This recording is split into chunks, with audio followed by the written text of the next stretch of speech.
Buenos días, tardes, noches a todos los seres del universo desde la Tierra, ese lugar donde nos hacemos callos al trabajar y también al jugar. Bienvenidos.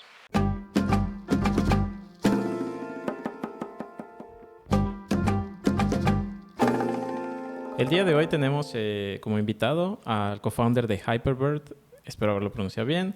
Es diseñador de Azolochi, Tsuki Adventure, Ranita Fishing y Kitsu. Es conocido en Twitter como FireDev. Bienvenido, Antonio Uribe. ¿Cómo estás? Todo bien, gracias. Emocionado de grabar en vivo otra vez. Hace mucho que no... O sea, todo se había hecho online desde hace, no sé...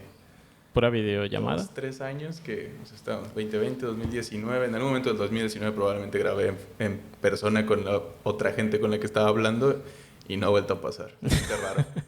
Era pura videollamada, ¿no? Desde el Sí. 2020... Ajá. 2021 y esta colita. Toda la pandemia. Y creo que se hizo interesante porque antes yo, en varios podcasts que me han invitado o he estado como co-host, es algo que es muy interesante tener a la gente y todo eso, y se siente raro hacerlo por videollamada en ese momento, pero creo que después de la pandemia no sé si el software se hizo mejor o nos hicimos mejor entendiendo los cues sociales de la videollamada, entonces ya nos acostumbramos y así es como muchas de estas cosas se hacen. Sí, como que, digo, yo ahorita estoy empezando a hacer esto. Hice una primera temporada yo solito y ahorita empecé a hacer entrevistas, apenas hice 2 videollamadas y como que fue raro, ¿no? Como que no es el mismo feedback que recuperas, ¿no? O sea, como que tienes que agarrarle práctica a estar en la computadora. Sí, y no sé si te ha pasado, pero igual por el encierro y estar teniendo llamadas en la computadora, como que ahora estar en físico con alguien se siente muy extraño también. Ajá, se siente ya no sé a dónde tengo que voltear porque estoy acostumbrado a tener mis pantallas enfrente. Sí, claro. Sí, bueno, a mí me pasa mucho, yo tiendo a no mirar fijamente a los ojos, entonces como que pierdo mi vista, pero en la computadora como que me pasaba que me quedaba fijo, ¿no? Y como que a veces la gente me decía, no sé, oye, me siento raro, porque como que estás fijo a la cámara, Sí. pero es porque no estás viendo una persona, estás viendo una computadora tal cual. Y a la vez no puedes ver a los ojos, si volteas a ver los ojos de alguien en la computadora, ellos están viendo su cámara, tú estás viendo sus ojos, y si tú estás viendo la cámara, entonces sí, no hay una manera de ver a los ojos a alguien. Exacto. Está raro. Sí, es muy raro. Oye, pues digo, gracias por aceptar la invitación. Esta segunda temporada del podcast la quiero hacer con gente de diferentes industrias. Entonces, en tu caso, pues te invité porque tú estás metido en el área de videojuegos. Fue ahora sí que casualidad, dirían ahí, porque creo que entré a Facebook, yo estaba regresando a Mérida y vi que tú estabas como, creo que pidiendo, no me acuerdo si estabas preguntando sobre zonas para vivir o lugares para comer o una cosa así. Sí, creo que ya me iba a venir a vivir para acá, y más bien era como... Hay referencias de lo que sea que se pueda hacer ahí, ¿no? Ya sea para comer, para conocer, etcétera. Y gente también, como venía... yo estaba viviendo en la Ciudad de México. Yo soy originario de Michoacán. Okay. Entonces ahí crecí. Me fui a la Ciudad de México a los 18 más o menos a estudiar. Estudié en la UNAM. Y de ahí estuve hasta el año de pandemia. Pero justo antes salí de viaje a Estados Unidos. Y coincide con la pandemia, ¿no? Yo estaba en febrero, marzo en un viaje en Estados Unidos. Justo iba a GDC, que es un evento de desarrollo de juegos, y tengo familia en Estados Unidos, entonces acostumbro visitarlos ya sea antes o después de este tipo de eventos para pasar a decir hola. Fui, cancelan el evento porque la pandemia, y dije, bueno, me quedo aquí en Estados Unidos, estoy con familia, no pasa nada. En lo que vemos de qué va esto. Y resulta que es algo que duró meses, años. Entonces, yo no he vuelto a la Ciudad de México. Entonces me salí con una maleta de una semana a visitar a un evento al que nunca llegué. Wow. Me quedé con esta familia. Cierran todo. Igual, o sea, son mis papás, ¿no? Entonces no hay problema. Yo justo había renunciado a mi trabajo, había dejado mi chamba en ese momento. Entonces no tenía nada realmente que regresar. Mi pareja... Pero pues no es como que me necesitara ahí o algo, ni un trabajo, ni nada que hacer físicamente en un lugar. Entonces me tomé un tiempo, se alargó más, le dije a mi pareja, mejor vente tú a Estados Unidos, se fue y pues nos quedamos otro rato. Y justo hacia finales de ese año del 2020 estuvimos pensando en como que nos queríamos quedar en Estados Unidos, regresar al DF, y ahí es donde sale esta idea de Mérida, ¿no? Que había venido yo un par de veces el año anterior a ese, al año anterior y unos meses antes de la pandemia, como en enero, febrero, a eventos de acá que me habían invitado a dar pláticas. Entonces me había gustado, el calor era lo que siempre te amenaza, ¿no? Es como hace mucho calor en Mérida, todo lo demás increíble, seguridad, claro. Es comida muy rica, cultura, etcétera. pero o sea, está lejos de todo, porque pues es una parte de México que no es como, sí voy a manejar a Querétaro, por Sí, la no, no Michoacán, no hay manches. nada, o sea, a la misma zona, ¿no? Sí, sí, sí. A Cancún. A Cancún, y lo otro es el calor, ¿no? Y entonces dijimos, bueno, vamos a ver Mérida, a ver qué tal, y pues podemos llegar un ratito y ver qué tal nos trata el calor, y si decidimos o si sentimos que es algo bueno, pues ya nos quedamos. Y eso fue a finales del 2020, entonces 2 años Ya justo 2 años. estamos cumpliendo acá. Wow.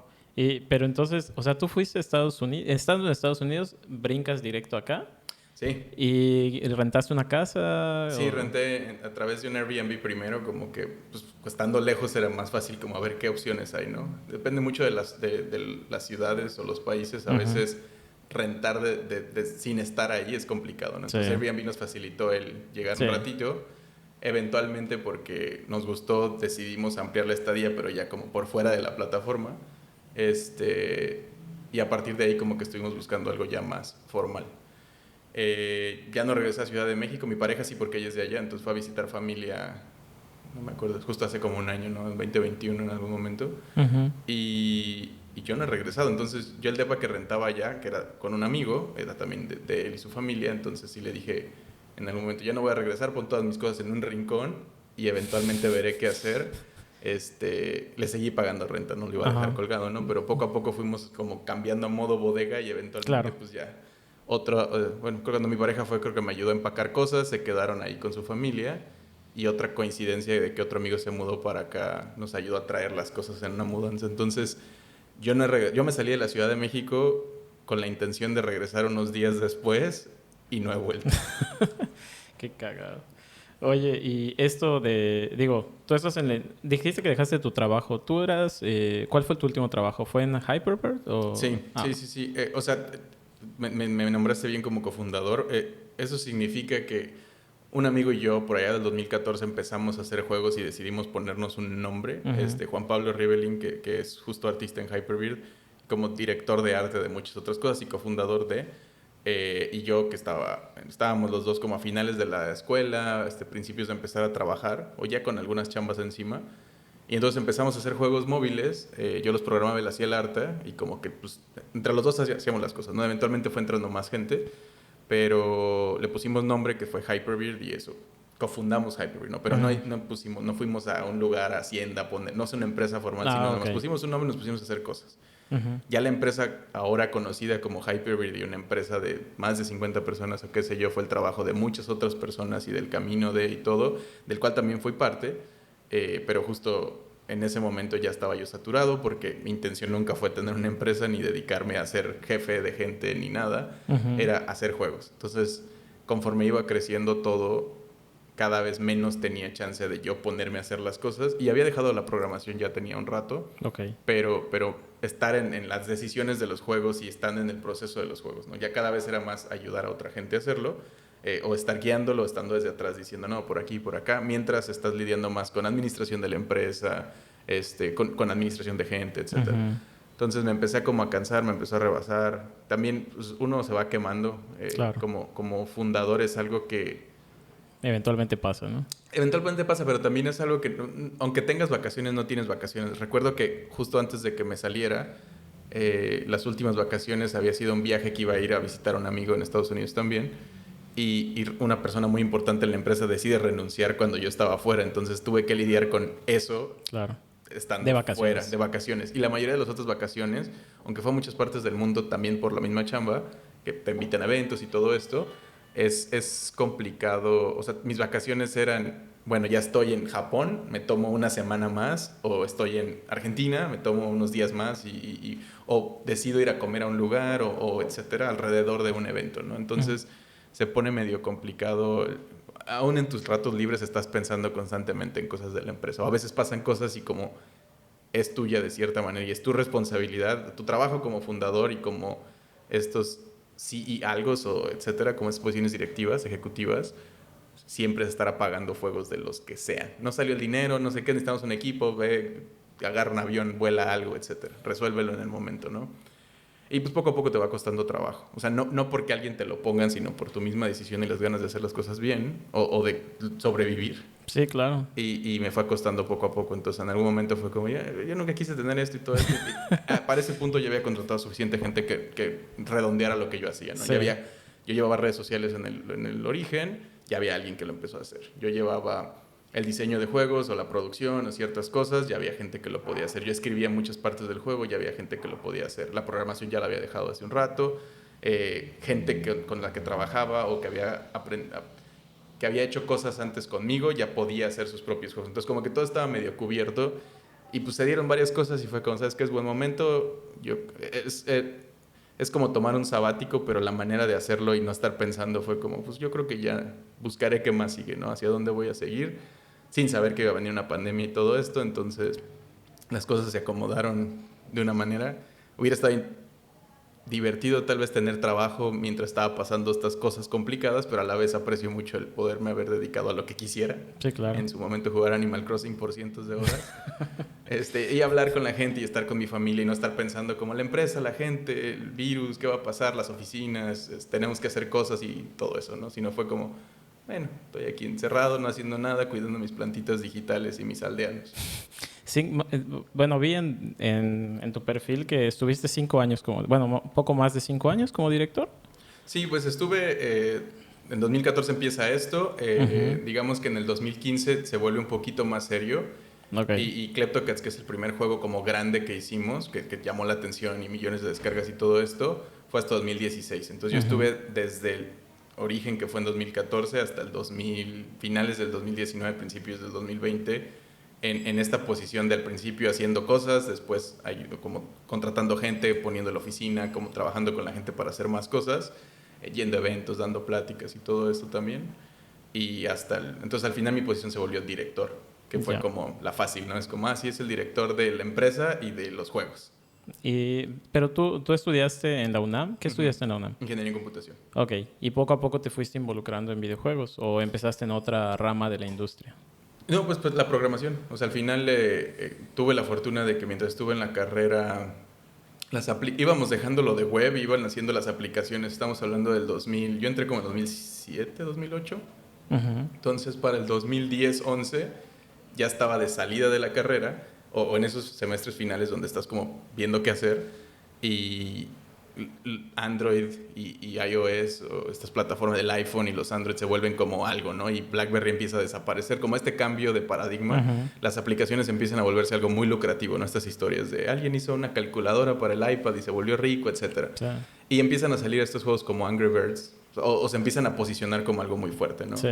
Entonces, ahí yo empecé a hacer aplicaciones con cuates de la carrera, fuimos a hackatones, en alguna vez hasta ganamos un concurso para hacer la app del metro y que nunca se manifiesta, esas cosas que pasan, ¿no? Un hackatón de la ciudad, que es como los que ganen van a dedicarse a hacer lo que hicieron, y nosotros habíamos hecho una app del metro. Pero como que estábamos haciendo cosas con los cuates, aprendí, y de ahí, de hecho creo que empezamos a hacer aplicaciones con la intención de hacer juegos, como de este es un buen camino de hacerlo en chiquito, más básico, y después brincar, porque como todos no sabes que la gente hace juegos en México, o que hay muchos estudios haciéndolo, y siempre piensas como nadie lo ha hecho, voy a ser el primero. Y segundo, pues como no hay referencias ni sabes por dónde empezar, entonces cada quien escoge el camino. Lo normal es dedicarse a lo que te apasiona, a los videojuegos que te gustaban, ¿no? En mi caso fue como, tenemos esto aquí a la mano, se ve que es más accesible que lo demás, no necesito DevKit porque los celulares no necesito una computadora muy poderosa porque los juegos son relativamente pequeños, tienen que correr en estas mini computadoras. Tengo todo lo que necesito, ¿no? Y el store me permite venderlo digitalmente, entonces no necesito pasar por ningún tipo de proceso complicado ni nada. Es casi pagas un permiso, tienes estos SDKs, lo trabajas, clic derecho exportar, lo pruebas y vámonos, le pones un precio. Entonces por ahí fue el camino que fue saliendo. Y ustedes cuando empezaron esta empresa, bueno, dices que eras tú y un amigo, ¿no? Entonces empiezan esta empresa, y cuando empiezan la empresa, digo, en ese momento justamente que tú me mencionas, 2010 más o menos, ya estaba la ola de emprendimiento, ¿no? De que, vamos a levantar, empezaba de moda lo de la Serie A en México, digo, se mencionaba más. ¿Ustedes fueron alguna vez a buscar alguna inversión o algo así? Curiosamente, tengo varios amigos que estuvieron trabajando en cosas de alrededor de, pero justo estos hackatones eran estas primeras ideas de emprender, ¿no? Como tratar de hacer algo con tus cuates y que a lo mejor y escuchabas esto de que ganaron mucho dinero y que después se encontraron financiamiento y 500 startups o ¿cuál era el otro? Naranja o... Sí, digo, empezó Mexican VC. Mexican VC. ¿Cuál era el de Movistar? Guaira. Entonces tenían como estas diferentes cosas que cuates de contemporáneos de la carrera o alrededor estaban haciendo ciertas cosas, ¿no? Pero no era tan sonado videojuegos en ese espacio, excepto por Yogome, que pues, todos sabemos a dónde llegó esa historia, que de hecho yo trabajé ahí un rato. ¿Trabajaste en Yogome? Sí, justo en 2012. Mi experiencia haciendo juegos móviles como ya más profesional fue... Yo brinqué de hacer con cuates a hacer aplicaciones con una agencia. Como hicimos una aplicación de Android decente y en ese entonces la mayoría hacía iOS, como que Android llevaba poco en México, creo, y era algo que se veía feo, ¿no? Comparado no era con tan iOS. Sofisticado. Y justo la mayoría de la gente que quería apps, o la Store también le tomó tiempo. No me acuerdo exactamente cómo se dieron las cosas, pero era raro que hubiera gente haciendo Android de buena calidad. Y estos cuates de la carrera y yo teníamos eso, ¿no? Entonces una empresa que eventualmente hicieron Jaxi nos contrató, nos agarró a todo el equipo. Y estábamos tan verdes que me acuerdo que nos ofrecieron 10,000, 15,000 pesos, o sea, como en correo. No, dijeron 10,000, 15,000 pesos al mes y preguntábamos a los 4 amigos si era para todos o para cada uno. Y estábamos dispuestos a considerarlo si era para todos, ¿no? Porque veníamos de ganar nada, de ser estudiantes. Sí, claro. Sí. Entonces, por ahí pasaban todas estas cosas. Yo estuve trabajando en un par de emprendimientos en general, pero... Y un rato estuve en 500 también. O sea, en el edificio, porque la empresa para la que trabajé rentaba en el coworking que tenían.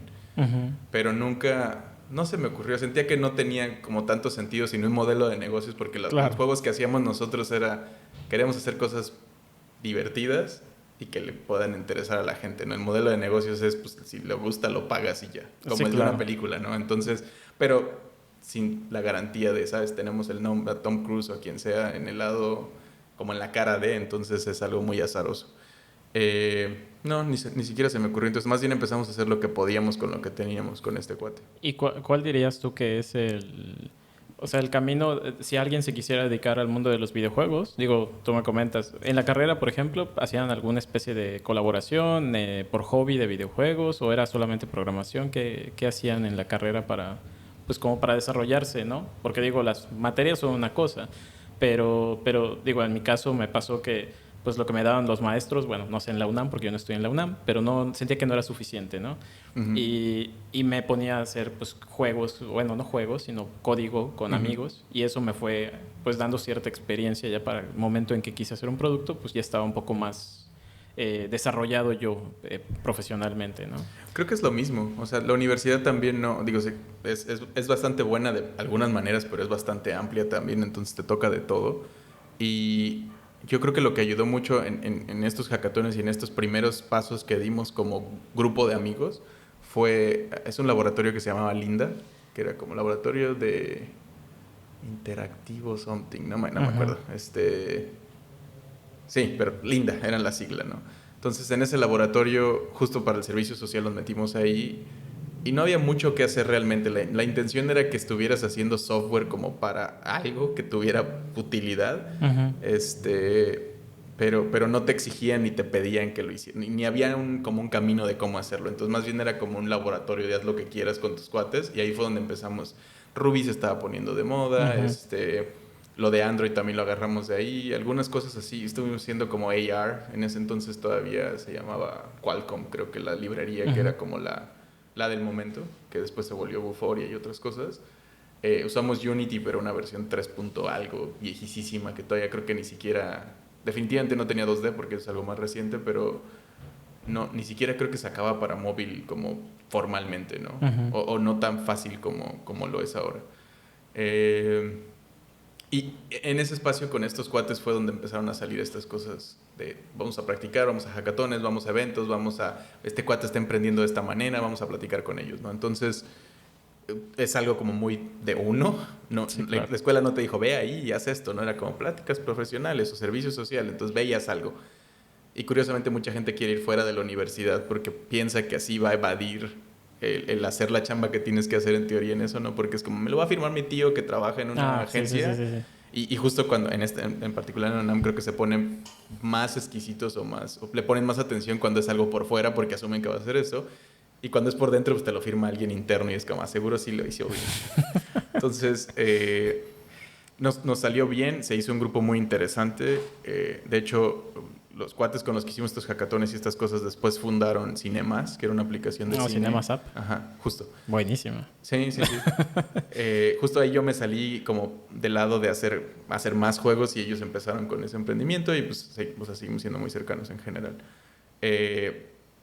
Entre otras cosas, ¿no? Entonces al final ese es como el camino que la universidad pone como para que uno lo haga, pero creo que como un consejo más aplicado es, pues no te tienes que esperar a tener realmente nada, creo que lo más importante es realmente ya sean aplicaciones en videojuegos, en donde quieras, con las herramientas que hay ahora, ya ni siquiera necesitas un artista, ¿no? De repente con lo que hacen las AIs, digo, no vas a hacer las cosas más increíbles, claro.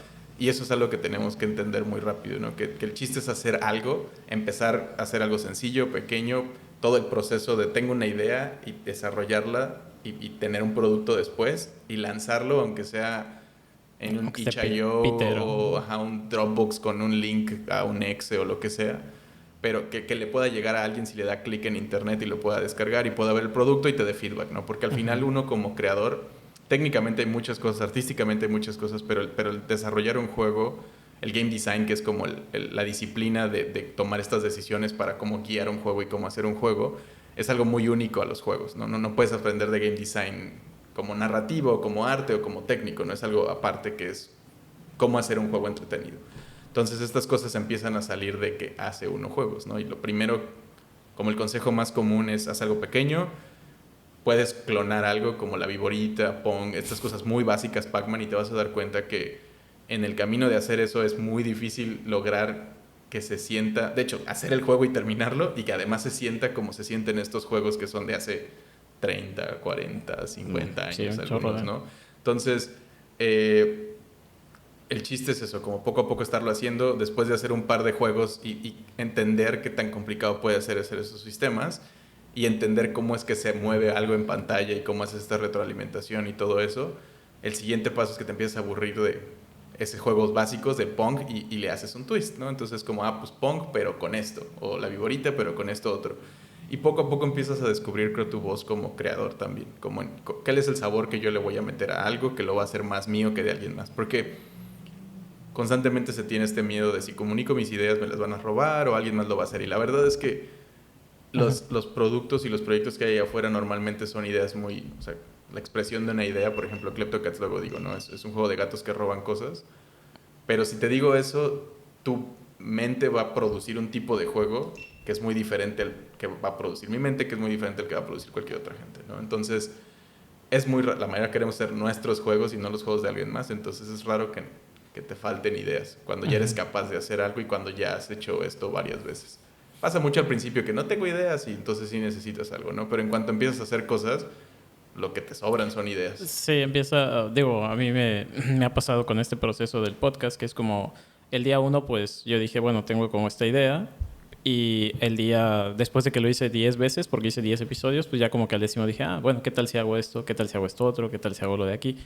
Yo como lo veo es como este compromiso cuando eres estudiante, como de, me voy a poner una meta, voy a cerrar esa meta y luego me pongo otra, ¿no? Como para ir tú poco a poco, pues, disciplinándote a ti mismo de poder cerrar esos proyectos que tú vas abriendo, ¿no? Y es algo que a mí me parece que vale la pena seguir haciendo siempre, como dices, si tu meta es tener 100 capítulos de un podcast y te enfocas en hacer 100 en lugar de... Y los 100 que haces son iguales, claro. Siento que no estás aprendiendo nada del proceso de hacer 100 cosas o 100 veces lo mismo, ¿no? Entonces, no sé cuántos juegos voy a hacer, he trabajado en más de 20 a este punto. Algunos son muy parecidos en sí mismos, ¿no? Como es el agarrar la misma fórmula y trabajar un poco más, algunos son completamente diferentes. Pero en el momento en el que lo estoy haciendo es como, a veces es la necesidad necesitas hacer algo porque el estudio tiene que sacar algo o hay un cliente que necesita lo que sea que te haya llevado, entonces a veces tienes que trabajarlo de esa manera. Otras veces este es el juego que yo quiero hacer y me estoy concentrando en hacer esto hasta donde pueda llevarlo, ¿no? Y el siguiente, o sea, como que a veces te ocurren ideas nuevas y siempre son más interesantes que lo que estás haciendo porque llega un punto en el que lo que sea que estés haciendo es mucho más aburrido que la nueva idea. Sí, te interrumpen las ideas, ¿no? Sí, y eso es bueno, siempre es anota uno las ideas, las guardas y es terminar el proceso, sacarlo o cancelarlo o lo que sea que le vayas a hacer lo que estás haciendo antes de moverte a lo siguiente. Pero es muy importante aprender a terminar cosas. Creo que es de las cosas que más te enseñan, ¿no? El camino de hacer algo es muy valioso cuando vas empezando, pero lo inmediatamente siguiente es el camino de terminar algo. Ya sea bueno o malo, o mediocre o de buena calidad, lo que sea. A lo mejor eres un genio, a lo mejor eres más como todos somos y te toma varias veces llegar a un punto en el cual haces algo ligeramente interesante, ¿no? Es un proceso largo, ¿no? Hay gente que le toma 50 veces hacer algo y hay otra gente que en 2, y hay veces que el primero es una cosa increíble, ¿no? Y uno nunca sabe. Sí, bueno, yo como lo veo es, la gente tiende a solamente ver como el final del proceso, ¿no? O sea, como que no ve todo el proceso. Siempre es como de, mira qué buena idea se le ocurrió, ¿no? Pero no sabes cuántas malas ideas había atrás, ¿no? Y si se te ocurrió una idea o se te ocurrió otra cosa y en el camino de esa cosa se murió y la nueva idea salió de ahí, ¿no? Y hay veces que es justo cuando mucha gente que va empezando es, ¿y de dónde vienen las ideas? Y les digo, la verdad es que vienen de todos lados y pueden ser tan idiotas y ridículas. Mientras lava los trastes. Sí, no, a mí me pasa muchísimo lavando los trastes, pero de hecho es como el punto, porque mi mente está muy enfocada en pensar, porque lo que estoy haciendo con las manos es muy mecánico. Pero, o sea, de las primeras cosas que hicimos, el primer juego que sacamos como Hyper se llama Bouncing Dude. Ya no está en las tiendas, pero era un dude que rebotaba, ¿no? Literal, era muy literal. Y la idea vino de Bouncing Dude, como dude. Ajá. Yeah. Y bouncing de rebotador. Y es el logo de Hyper, que es un señor barbón. Y el concepto del juego nació de que puse un cuadro con física en el engine que estábamos usando y lo dejé caer con gravedad y rebotaba. De repente es como, tiene una variable que se llama bounce. A ver, le voy a poner bounce .5 y entonces empezó a rebotar ese cuadro. Y si le hacía que el bounce fuera exactamente, o sea, de 1, como que caía a la misma distancia. Y a eso le pusimos disparos, como que conforme es un personaje que está moviendo y entonces si picas en la pantalla como que dispara hacia ese lado con las manos. Y ese fue nuestro juego. O sea, es como vienen cosas de los lados, tu personaje está ahí, si lo tocan las cosas lo matan. Es como un Space Invaders, visto de otra manera. Y tú les tienes que disparar y pues lo raro es que no controlas al personaje, ¿no? El personaje constantemente está rebotando como en esta cama rebotadora, bien sube, baja. Y es un score y es un juego en este formato tipo arcade, que significa que está basado en score y o sea, empiezas con score 0 y va a ver hasta dónde llegas, ¿no? El tiempo o los que hayas matado. Ese fue nuestro primer juego. La idea, no pensamos demasiado las cosas, fue como de queremos hacer un juego, nos vamos a llamar así, necesitamos un juego para lanzar porque somos un estudio de juegos. El segundo era un juego de merging, de sumar dos cosas. No sé si has jugado Alchemy, que es como elementos. Sí, ese juego es muy interesante. Y yo lo quería hacer, pero como con mascotitas. Entonces le dije, ¿qué tal si hacemos alebrijes? Y que sumas, por ejemplo, un perro y un águila y te sale como un perro con alas, ¿no? Y es como, eso está bien interesante. Entonces hicimos un juego de mergear personajitos que te daba diferentes personajes. Y lo que funciona muy bien en Alchemy, nos dimos cuenta, fue que es lógico. Entonces tú sabes que si haces agua y tierra se hace lodo. Entonces cuando ves agua y ves tierra se te ocurre juntarlos porque da lodo. Tú no sabes si cuando juntes un perro y un águila va a salir un perro con alas o no, porque no se nos ocurrió hacer nada con esa combinación. Entonces es algo muy azaroso. Y nos atoramos ahí. El arte era muy bonito porque Juan Pablo es muy buen artista y la mecánica funcionaba, pero no había manera porque la intención era encuéntralos a todos. Pero imagínate, tienes los 150 Pokémon y te digo, si fusionas entre ellos te salen los 150. Son muchísimas combinaciones. Son muchas permutaciones entre los monos que hay y además no hay lógica en cómo se suman unos con otros. Claro. Porque no sabes lo que se le inventó los artistas, ¿no? El diseñador. Entonces, en el camino de hacer eso y darnos cuenta de este problema, o sea, la idea en sí es interesante, ¿no? Sí, claro. Mergear criaturas, los alebrijes son fusiones de cosas, es natural y vámonos. Ese es el juego. En papel, increíble, se hace solo. Lo empiezas a hacer y es como, este es un problema, ¿no? Sí, y justo el game design es cómo te sales de ese problema y mantienes que la idea, porque la idea no es mala, la idea como en marketing es algo que podría vender, pero cómo lo terminas de hacer para que funcione. En el camino de estar haciendo eso, yo soñé con un juego que en mi sueño estaba haciendo un juego que en español mexicano tendemos a pronunciar la C, la S y la Z igual. Entonces, uno nunca sabe cómo se escriben estas palabras porque nuestra pronunciación no las hace diferentes. Estándar, sí. Entonces, lo que hice fue, te mostraba una palabra, le quitaba las C, S y Z y te ponía el botón abajo, C, S, Z. Y tú la ponías. Y también en formato arcade. Ajá. La ponías C, si lo hacías bien, avanzabas a la siguiente. Si no perdías, te decía, hiciste 15 bien. Y conforme ibas sacando, iban saliendo las palabras más rebuscadas y difíciles, ¿no?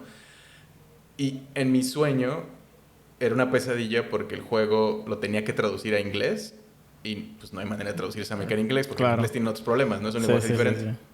Entonces desperté sudando de este sueño pesadilla y lo único que hice fue escribir una nota en mi celular que decía juego CSZ. Y me fue a dormir. El día siguiente iba a ir a desayunar con un buen amigo y en el desayuno, entre que estábamos platicando de una cosa de otra, no sé por qué salió que soñé con esto. Vi la nota tal vez en el celular y le dije, y me dijo, yo lo jugaría. Y, o sea, como que yo le platiqué algo así como, soñé con esto, esta es la idea, y me dijo, yo jugaría algo así. ¿En serio? Sí. O sea, la premisa parecía interesante. Y dije, pues eso no es difícil de hacer. Entonces me regresé a la casa, lo programé y se lo mandé a Juan Pablo, el artista, y le dije, hice esto, soñé con este juego y aquí está. Y lo jugó y dice, está bien bueno. Y le hizo arte. Y en 2 semanas teníamos ese juego terminado, ¿no? Porque realmente el concepto no es muy difícil. Entonces lo armamos y lo sacamos y le fue muy bien. O sea, tuvo cientos de miles de descargas en ese momento. ¿Y ya monetizaban o todavía no monetizaban? No, le pusimos anuncios, pero de la manera más... Como cuando uno empieza que los escondes, ¿no? Porque es como, ay, qué pena, van a pensar que tengo hambre. Pero la realidad es que sí tenemos hambre, ¿no? Sí, claro. O sea, si hubiera puesto una estrategia de monetización eficiente, tal vez eso nos hubiera dado dinero para seguir haciendo cosas. Pero lo escondimos, hicimos 10 pesos. Pero le fue muy bien y fue feature en el store. Me acuerdo que estaba yo en la central del norte de la Ciudad de México, en camino a Michoacán a los 15 años de mi hermana, cuando me enteré que estaba feature porque me empezaron a llegar tweets y cosas así. Oye, tu juego está en la store y dice que es el de la semana y no sé qué. Y fue como, ¿qué? Qué increíble. Porque pues íbamos empezando, ¿no? Estábamos hablando de 2014. Entonces, de nuevo, así vino en un sueño. Y he soñado con películas que no existen, y que son historias interesantes, perspectivas, conceptos, etcétera, que a veces se te aparecen así como algo mágico que te llega, ¿no? Que tu mente dice, ¿qué tal esto? Y tú dices, oye, sí. Pero a veces no. A veces como el de Alebrijes, tienes la idea y no funciona y nuestra mente no era muy capaz de materializarlo. Y no fue... ese juego lo terminamos de hacer hasta el 2017 después de Kleptocats y se llama Alcademy y es ese concepto porque se nos ocurrió en una discusión sobre esa idea y ese concepto por qué no servía y hubo una respuesta y esa respuesta la usamos y funciona y tenemos el juego y el juego no le fue tan bien, o sea, en general comparado con Kleptocats, porque Kleptocats fue como muy fuerte y 2-3 años después con otra persona que él decía que le gustaba mucho Alcademy y me dijo, ¿por qué no sirve? Y le dije, en retrospectiva, yo creo que esta parte está rota. Y si hubiéramos hecho este cambio, a lo mejor hubiera funcionado mejor, ¿no?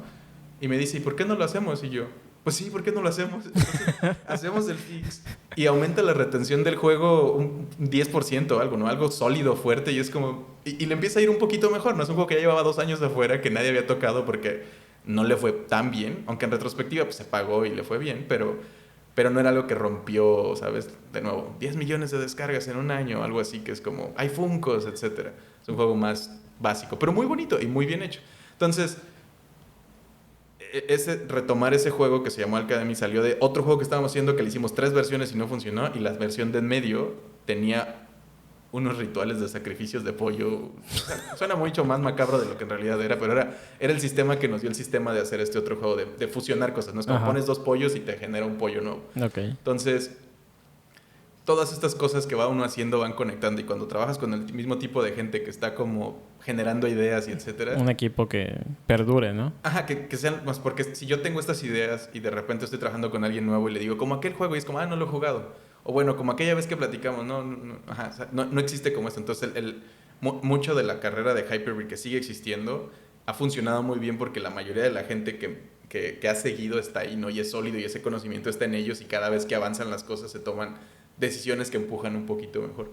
Pero bueno, creo que todo esto era para decir que las ideas vienen de todos lados y que no es tan importante, o sea, es importante encontrar algo que hacer, hacerlo y sacarlo, como Bouncing Dude, Y ese juego ha de haber tenido, del primero que yo hice uno de piñatas con este equipo con mis amigos de la universidad, que si llegó a 2,000, 3,000 descargas es mucho y que no hizo ni un peso porque ni le pusimos anuncios, que estaba hecho con una librería muy básica como de poner imágenes, un framework que se llamaba libgdx, creo, en Java. Wow. Sí, porque En pues, Android. para Android nada más, porque pues sí era una cosa que en ese momento estaba, o sea, como hacer cosas para ambas plataformas era un sueño, ¿no? Y Sí. complicado. Todavía era antes que, bueno, estaba esta cosa de Flash, tal Ah, vez. sí. Todavía creo que estaba Ese bien. wrapper raro de Flash, no Ujú. me acuerdo cómo se llamaba. Pero en fin, era como algo complicado y no siempre quedaban bien. Claro. Siempre era hacer nativo. Pero hacer las cosas es importante, aprender de esa lección. Algo, ya sea no funciona este juego, no soy bueno para este tipo de juegos, la gente no le importan este tipo de juegos, no sé vender las cosas, aunque se lo regales a la gente a veces no lo quieren. Empiezas a descubrir que el trabajo de marketing es súper importante y el de poner el juego en lugares y que la gente pueda encontrarlo. Mm. Con un primer estudio que trabajé, hicimos este juego de piñatas otra vez, pero ya en 3D más bonito. Y, y estaba muy bonito el juego, pero como nos había costado un buen tiempo, el director del estudio tomó la decisión de ponerle precio. Y yo le dije, no, porque si le ponemos precio no lo va a bajar mucho la gente, no le va a llegar a la gente porque pues, a lo mejor no quieren pagar, ¿no? Por algo que es chiquito y de unos donadies. Y dicho y hecho lo vendimos y pues no recuperamos absolutamente nada porque se vendió muy poco. Si lo hubiéramos puesto gratis hubiera sido una buena carta de presentación al mundo, ¿no? ¿Y cuál fue el primer juego que monetizaron ustedes como estudio? Después del de palabras, se nos trepó el loco y fue como, ok, cientos de miles de descargas en unos meses, ¿no? Que ahorita no es mucho, pero en ese momento era como de, no, ya. Si vendiéramos el juego y le fuera, o sea, vendiéramos el 10%, ¿no? 10,000 a $1 son $10,000. Y para dos personas en ese momento, como estudiantes casi, como con eso vivimos un año, ¿no? Y con eso podemos hacer suficiente. Entonces, el siguiente juego que hicimos, en eso ya se había subido otro amigo que se llama Mario, lo pensamos premium, con nuestra arrogancia de ya llegamos a este punto, el siguiente, de nuevo, no estábamos asumiendo que iban a ser cientos de miles, pero decenas de miles tal vez, ¿no? Porque pues un 10%, Claro. y pues no.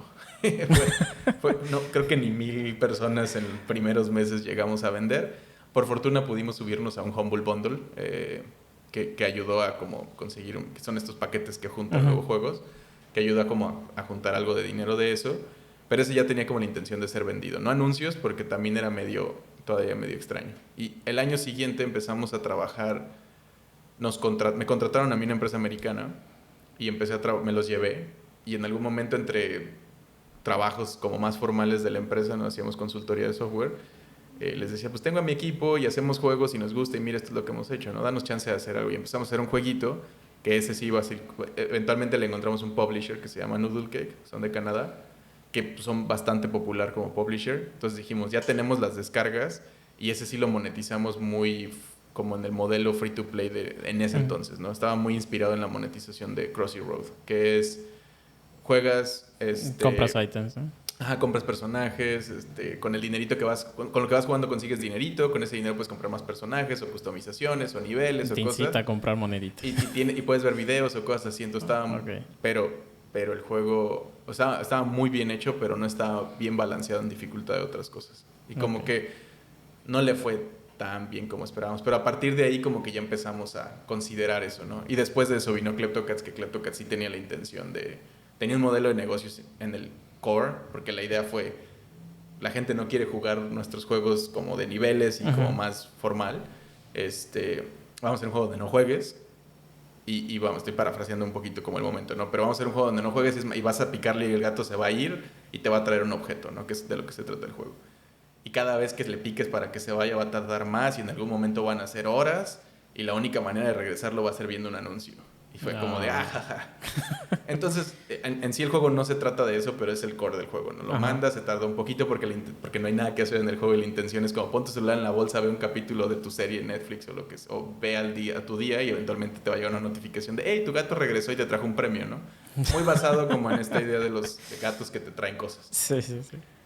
Pero de repente la gente es como de, ay, quiero que me traiga algo más. Entonces, pues ve un anuncio, usa las moneditas que tiene, o también ya hay muchas ropitas y muchas cosas. Es un juego mucho más amplio y entonces ya funciona diferente, ¿no? Y a partir de ahí ese juego le va tan bien que nos independizamos de esta, o sea, como que nos salimos de la empresa de software, de consultoría, y se vuelve como un estudio de juegos ya muy formal, se establece bien, esto fue en 2016-2017, y nos dedicamos ya completamente a hacer juegos, ¿no? Como un estudio independiente de desarrollo de juegos de Kleptocats para adelante. Entonces la empresa primero empezó como agencia de software.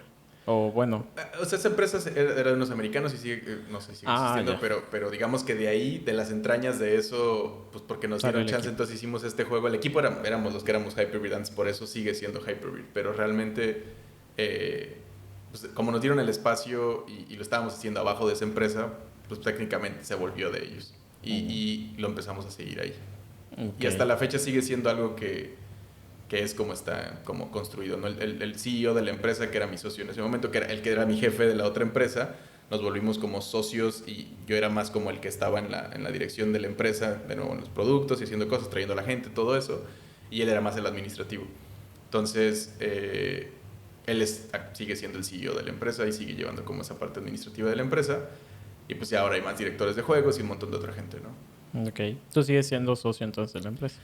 De cierta manera, pero cuando me salí, como que también era algo que, o sea, no podía yo andar ahí como siendo un socio con una participación fuerte, porque cuando eres el director de la empresa tiene sentido, ¿no? Pero si ya no estás adentro y tu interés no es estar adentro, pues el equity tiene que estar en el lado de la empresa, ¿no? Pero sigo siendo de alguna manera mucho más pequeño. Sí, claro, menos participación. Exacto. Oye, y hay un juego que yo conozco de ustedes porque mi hijo se volvió fan, el de Ajolochil, no sé si así se pronuncia. Ese juego, ¿cómo vino? ¿Vino por el tema de que empezó el ajolote a estar como, creció como un interés público por salvar la especie? ¿O fue algo que se les ocurrió antes? ¿O cómo? Un poquito, pero yo tengo un ajolote, o tuve cuando estaba en la Ciudad de México, de mascota, que adopté porque unos conocidos tenían y tuvieron hijitos, y fue como de, pues mira. Y para mí siempre, todo el mundo siempre queremos ser un Tamagotchi, ¿no? De nuevo, estas ideas que te marcaron cuando eras niño, joven, y siempre quieres hacer tu versión de eso, tu sabor de eso, ¿no? Y otro argumento como fuerte que constantemente lo usan como queja en México es como los mexicanos siempre quieren hacer cosas de aztecas y cosas así, ¿no? Ya. Entonces esta temática nacional, como que hace falta un representativo fuerte en el lado de videojuegos que se sienta culturalmente mexicano, ¿no? Entonces como que siempre hay estos tintes y estos sabores que nosotros en varios de los juegos que hicimos tenemos, pero nunca ha sido un juego. Tal vez Ajolochi es el más que tiene un personaje como muy mexicano, ¿no? Hay otras cosas con luchadores o cosas así. Entonces un poquito el origen fue algo así, ¿no? Como hacer un Tamagotchi de un ajolote. Esa era la idea. En ese momento había un equipo que estaba haciendo juegos que eran muy cercanos a nosotros. La programadora se llama Dani y el artista se llama Alan. Y ellos hicieron un juego de unos gatitos, como muy padre en el momento. Y yo les dije, vénganse a Hyper-Beat, porque daban clases, hacían otras cosas, estaban batallando mucho. Y les dije, con eso que hicieron ya está demostrado que pueden hacer un producto, porque lo han hecho en sus ratos libres porque les interesa. Vénganse acá y hagamos algo, ¿no? Y justo había visto yo que el artista en su Instagram tenía como unos ajolotes, y les dije, hagamos el Tamagotchi de ajolotes. Empecemos por ahí. La fórmula más o menos como ya está, empezamos a ver qué podemos hacerle, ¿no? Entonces le dije, yo tengo unas ideas de cómo yo haría un Tamagotchi, ustedes piensen cómo ustedes harían y juntemos las ideas. Entonces como que un poquito eso fue, se hicieron un pitch, eventualmente terminamos en Ajolochi, que es una combinación de unas de mis cosas, unas de sus cosas y de la otra gente que entró. El artista cambió a la mitad de la producción por otro que había entrado, porque el que estaba antes, en algún momento, como estaba trabajando más en la escuela porque tenía una chamba más fuerte ahí, de repente ya no le dio el tiempo y sí dijo, no, creo que sí me voy a ir más por allá, me gusta más, y pues se salió del estudio. Entonces alguien que acaba de entrar también al estudio, como que justo ahora es director de juegos, que se llama Abe, él tomó como las riendas del arte. Dani siguió en la programación y pues lo trabajamos un buen rato, y como que yo siempre les digo, en los Tamagotchis o en estos juegos de criaturas hay dos cosas que puedes hacer. Puedes, muy tradicionalmente como el Tamagotchi, irte por el lado de criarlo, cuidarlo, darle de comer. Tienes uno y es el más importante, como una mascota normal.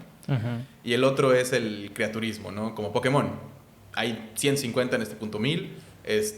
vas a tener varios y el chiste es que veas a todos y que atrápalos a todos, ¿no? Entonces, no puedes tener las dos cosas. No puedes... Hasta el Tamagotchi de Pikachu era Pikachu, no eran los 300, ¿no? Hasta los de Digimon escogen un grupo de Digimones, ¿no? Entonces, no podemos tener de nuevo las dos cosas y estábamos muy inclinados hacia el coleccionismo en las cosas que hacíamos, ¿no? Como más contenido de arte. Okay. Entonces, nos fuimos por el concepto del ajolote, pero la idea era que criaras un ajolote y lo soltaras porque estabas... El concepto original era estabas repoblando su lugar de origen, ¿no? Claro. Entonces, por esto que mencionas de que están en peligro de extinción y todo esto, entonces fue como de haces el mensaje, entonces por eso muy rápido van de bebés a grandes y los liberas. Okay. Creo que al final no logramos, no pusimos esa parte, aunque en el diseño sí llegas al final y lo dejas ir o avanzas y consigues otro, porque el chiste es el coleccionismo, ¿no? Ver las diferentes criaturas, porque el diseño del ajolote está muy bonito y hay verdes, rosas, azules, bla, bla, y tienen, o sea, como que ya nosotros lo volvimos más algo fantasioso. Claro. Pero justo no es tan importante como que lo super cuides y te enfoques y que tengas uno y sea el mismo y se llame Pedrito y lo vas a cuidar para toda la vida como una mascota. Es más como pasar a través de varios a lo largo de tu experiencia con el juego, y la intención es que trates de ver todas las posibles combinaciones. ¿Y ese juego cómo monetizaba? En el core era muy parecido a Kleptocats y otras cosas que hacíamos, que es estos juegos, su parte del chiste es que no sean muy demandantes de tiempo. No son juegos que tienes como los juegos tradicionales, que te sientas y los juegas por horas y son 100 horas de juego, etcétera. Son más bien como sesiones cortas.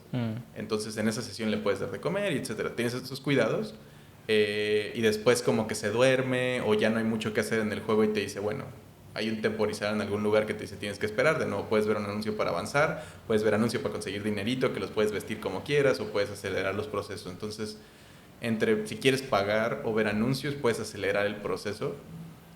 Y pues así es más o menos la regla que hay, ¿no? Si quieres más de lo que hay en el juego, más rápido, tienes estas opciones. Pero la verdad es que para mí siempre es mejor jugarlo al ritmo del juego. O sea, porque si no se vuelve muy aburrido, ¿no? Kleptocats tiene esta cosa de que toma como una hora que el gato regrese, ¿no? Que de nuevo es intencional. Y mucha gente decía, como es muy largo el tiempo, y es como es que no tienes que estar viéndolo. El juego no se trata de ver la pantalla, porque no pasa nada. De hecho, lo hicimos intencionalmente. Ajá. Es intencionalmente aburrida la pantalla. O sea, quitamos al gato para que no haya nada interesante ahí.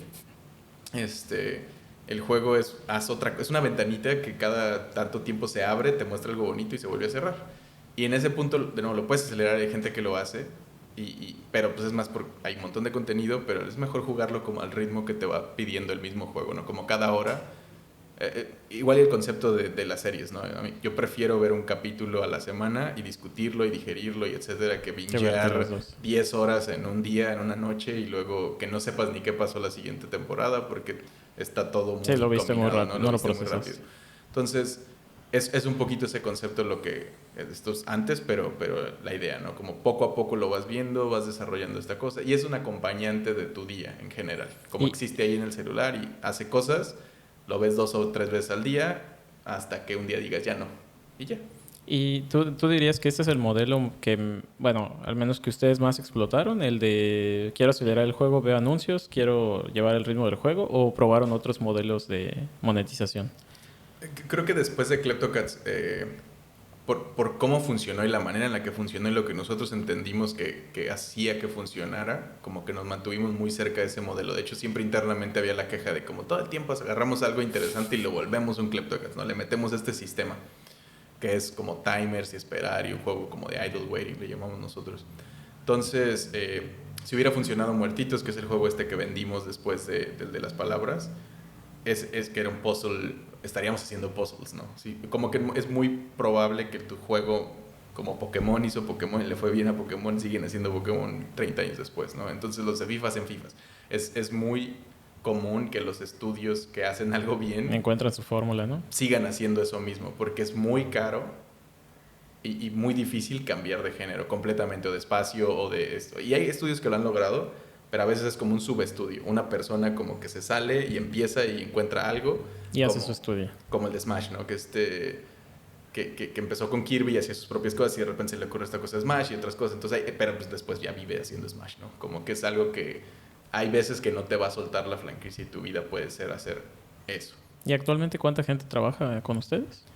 Creo que deben de ser como 50, 60 personas. En su momento éramos la mayoría mexicanos, casi todos, porque la oficina está en la Ciudad de México. Post pandemia se rompe eso, entonces la gente se regresa a sus partes de provincia que eran, y empieza el estudio a decir como pues ya no va a haber oficina realmente, entonces podemos tener gente donde sea, y empezó a buscar talento. Entonces hay gente de Ucrania, de Colombia, ¿de dónde más he visto que había? México sigue siendo el más fuerte. Estados Unidos también ampliaron un poquito más, algunas partes de Europa, Japón también. Pero en general sigue siendo como muy la parte mexicana sigue siendo la más fuerte. ¿Y qué tanta colaboración logra o qué tan colaborativo es el ecosistema en tener a más de un estudio trabajando en un producto? O sea, ustedes como estudio pueden colaborar con otros estudios para generar nuevos productos o... Sí, de hecho, no me acuerdo exactamente en qué como después de que hicimos Kleptocats, ese mismo año lanzamos, no me acuerdo si ese mismo año o al siguiente lanzamos, como que empezamos a sacar juegos y en algún momento nos dimos cuenta que podríamos técnicamente lanzar más de los que podíamos hacer. O sea, como que había un espacio en el año más grande para lanzar cosas, pero el equipo que teníamos y lo tardado y complicado que es hacer juegos no nos permitía hacer 100 juegos en un año, ¿no? Entonces, buscando esa fórmula empezamos a colaborar con gente a través de publishing, donde Hyperbeard, que de hecho no sé cuándo va a salir esto, pero en el momento en el que estamos grabando acaba de lanzar un juego que es de un equipo justo de Mérida. Hace unos meses, en agosto si mal no recuerdo, salió otro juego de un equipo también de acá de Mérida. El que salió ahorita se llama Idle Pocket Planet, es una combinación entre un estudio que se llama Mom Not Proud y otro que se llama Little Sasquatch. Y Hyperbeard es el publisher, ¿no? Entonces lo que Hyperbeard hace, y yo he estado trabajando con estos dos equipos, es ver, pues ayudarle a que lo que sabe Hyperbeard hacer esté bien ahí, además de aprovechar la fuerza que tiene, y los equipos tienen una gente que hace animación y la gente que escribe y la gente que traduce y todo eso ya lo tiene bien estudiado y trabajado, marketing, etcétera, y eso es reusable, ¿no? Como que es una expertise que se usa cada lanzamiento, y si nomás estás lanzando 1 o 2 cosas al año, el equipo está sentado en updates y otras cosas se utilizan, ¿no? Pero en general es algo que podrías utilizar más. Ya. Entonces eso es el servicio que provee, además de la expertise que ya tiene. Eso lo hace en paralelo a crear sus propias cosas. ¿Qué tanta gente se necesita para hacer un videojuego? O sea, ¿qué roles necesitas? Digo, acabas de mencionar escritores, diseñadores, programadores. ¿Qué más necesitas? Depende mucho del juego o sea, hay juegos que los hace una persona, ¿no? Stardew Valley es uno o Minecraft en su origen creo que era una persona, etcétera. Como que hay productos que podrían ser, o hasta a veces uno piensa, bueno, un programador, ¿no? Pero hay juegos, las herramientas actualmente no necesariamente tienes que programar, o hay herramientas que si estás haciendo un visual novel, ya hay mucho point como de drag and drop, ¿no? Que ya están prehechos los sistemas. Ahí está una cosita para hacer juegos de Game Boy, que ya tiene como 2 o 3 sketches de como, ¿sabes? Como formatos de juego, y si quieres hacer un juego de ese tipo, no tienes que programar. Es más como conectar cositas y decir, bueno, si esto pasa, entonces esto como más como un juguetito. Ya, más gráfico. Ajá, como Mario Maker, ¿no? Que no es para hacer juegos, pero haces niveles, pero digamos que si extiendes esa regla un poquito atrás, hay herramientas que te permiten hacer juegos de cierto tipo, como RPG Maker es justo una cosa que se ha usado para hacer RPGs desde hace muchos años.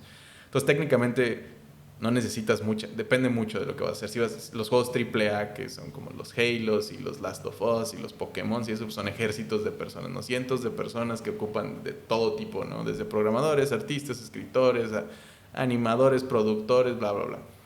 Pero en el core, para mí siempre, yo creo que es muy importante colaborar con gente, o sea, tratar de no ser un solo developer, en principio porque se vuelve muy complicado hacer tanta cosa, y hay cierto tipo de gente que es muy buena haciendo de todo, pero siempre les digo, ¿no? En lo que programas, las otras cosas no avanzan, y siempre, o sea, como que es un embudo porque siempre estás trabajando en una cosa a la vez, y pues no te vas a hacer tan bueno. Es como subirle todos tus stats en un RPG al mismo tiempo al personaje, en donde pues eres un personaje mediocre en vez de uno más rápido, uno más fuerte, ¿no? Como que todos se quedan sólidos, pero en medio, porque no puedes subir todo. No puedes subir de golpe. Eventualmente.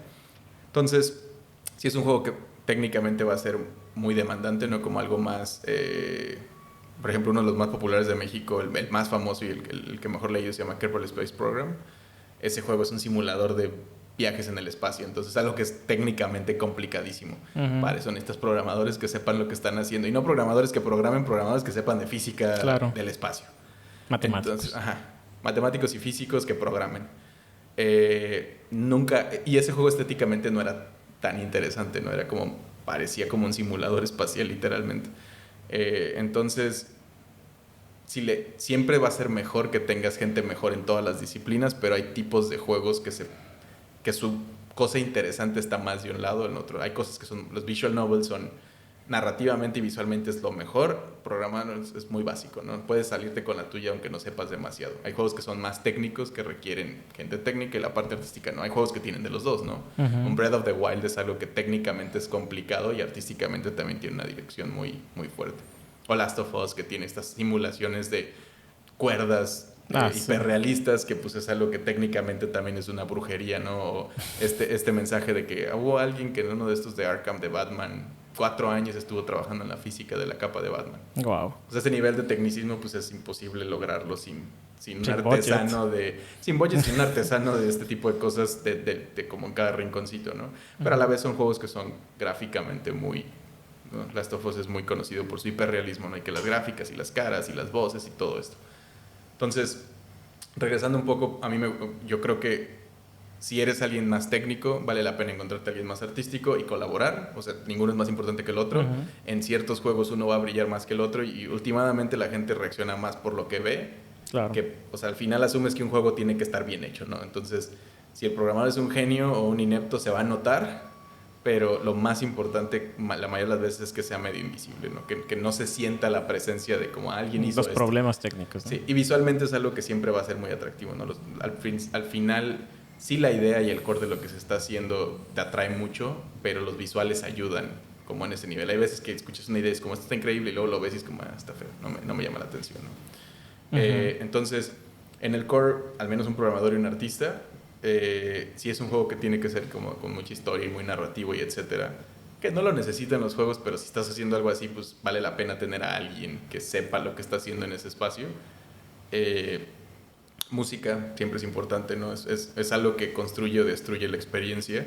En la parte de sonido y en la parte musical, o sea, siempre hay que tener sonido.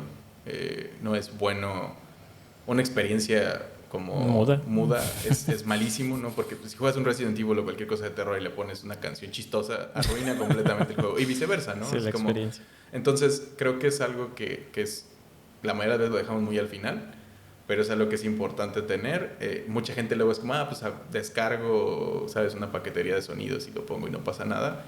La verdad es que sí mejora muchísimo la experiencia teniendo a alguien que sepa lo que está haciendo en ese espacio con tiempo. Pero entiendo que también es algo que luego se ve muy al final. Claro. Y realmente eso es como como el paquete, ¿no? Pero al final, o sea, lo que tú decías al principio es, no debería de una persona que está empezando limitarse por no tener ese conjunto sofisticado de herramientas, sino que puede hacer un proyecto pequeño, puede bajar bibliotecas, combinar y al final lanzar un producto que funcione, ¿no? Que al menos alguien baje, que te dé feedback. Cuando estás explorando y cuando estás empezando y cuando estás aprendiendo, creo que lo mejor es eso. Pero ya que vas a hacer un producto que tu intención es vender y que sea un producto que la gente consuma como más en serio, ¿no? Entonces sí necesitas esta otra cosa. Pero justo siempre, si no has hecho nunca nada, lo mejor es un jam, un game jam, que es como un hackathon de juegos, o empezar a hacer tus propios experimentos en lo que sea que te dé la gana. Si Unity te llama la atención, Unreal o Game Maker o lo que sea, agarra el que sea, el que sientas más cómodo que vas a poder hacer por el paradigma que usan, ¿no? Si te gustan más los editores, hay también cosas muy de código. Si hay un lenguaje que manejes más, C#, Java, C++, Python, Ruby, lo que sea, hay un framework o engine que trabaje sobre eso, ya de HTML, ¿no? También hay. Y empieza haciendo eso, porque realmente no es tan importante. Nos clavamos a veces demasiado en la parte de la herramienta y es que si puedo hacer este tipo de juegos, como no vas a hacer el juego que quieres hacer tu primera vez. Así es. Entonces no importa que uses, porque lo más importante es que te quites las trabas necesarias para que puedas hacer algo. Y que sea algo que puedas compartir, sería lo mejor. Porque como en la escuela te enseñan a programar, pero son cosas que luego ni siquiera puedes ver fuera de esa computadora. Sí. Es importante como tener esto que puedas sacar o en web o poder subir un build de las plataformas comunes, ¿no? O móvil o lo que sea. Y ya después de eso, de nuevo, cerrar, mostrar lo que estás haciendo e iterar un par de veces, ya sea en el mismo producto o en tu proceso, y después de hacer 2 o 3 cosas y que ya tengas muy identificado qué es lo que quisieras hacer y qué es lo que eres bueno haciendo, el siguiente paso es encontrar como estos colaboradores. O en el camino de ir a jams y de pertenecer a las comunidades, puede salir esta parte de un posible partner con quien puedas hacer, ¿no? Porque al final es la idea de acercártele a alguien que sepa mucho más, que tenga una experiencia más grande y que quiero aprender de ti, etcétera, o sea, está bien. Claro. Pero la realidad es que lo más probable es que vas a colaborar con alguien que esté a tu nivel, que te encontraste en un evento que esté igual empezando o muy cerca de estar empezando, ¿no? Porque pues es raro que alguien que ya tiene una carrera establecida voltea a ver a alguien que va empezando y diga, sí, quiero trabajar contigo porque eres un genio. Excepto si o sea, yo hace poco vi un chavito de 20 años que hizo un juego y estaba muy cool y le dije, oye, ¿quién eres? ¿De dónde saliste? ¿O qué? No, soy estudiante de Mexicali, no sé qué.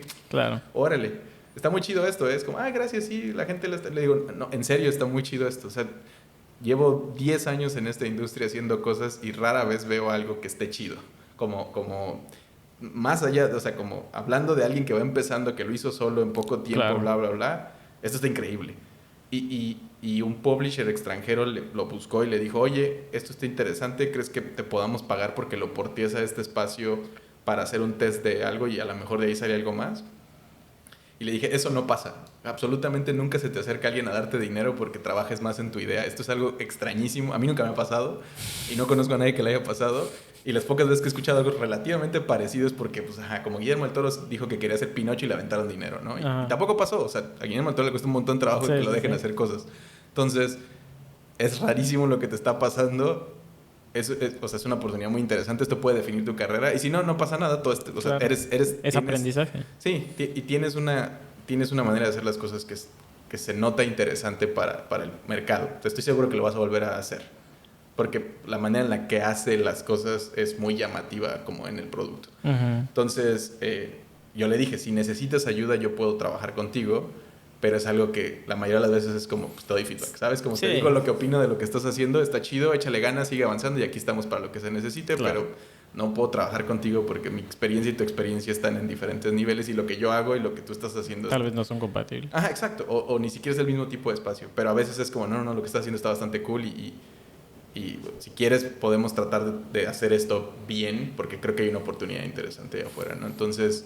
Puede pasar, pero la mayoría de las veces es como, pues trabajas con tus cuates hasta que... Claro. Y le forzas tus juegos a tus cuates también hasta que de repente llega un punto en el cual a otra gente que no conoces los juega y les parecen interesantes y entonces ahí es donde ya hay algo, ¿no? Ya hay algo de sustancia que eres capaz de hacer cosas que entretienen a alguien más sin que le tengas que torcer el brazo, ¿no? Sí, que es complicado, ¿no? Digo, usualmente tus cuates te van a decir que sí, que está chido, ¿no? Digo, bueno, depende qué tipo de amistad tengas. Hay unos que... Los mejores son los que te dicen la verdad, ¿no? Te dicen, no está... Y a veces, pues también es bastante sorprendente que un amigo haga algo, ¿no? O sea, es como claro. En general si alguien me dice, ve mi película, y es como, pues seguro no va a ser una película de Oscar, pero hiciste una película, ¿no? Claro. Es increíble, un cómic o un lo que sea, un podcast.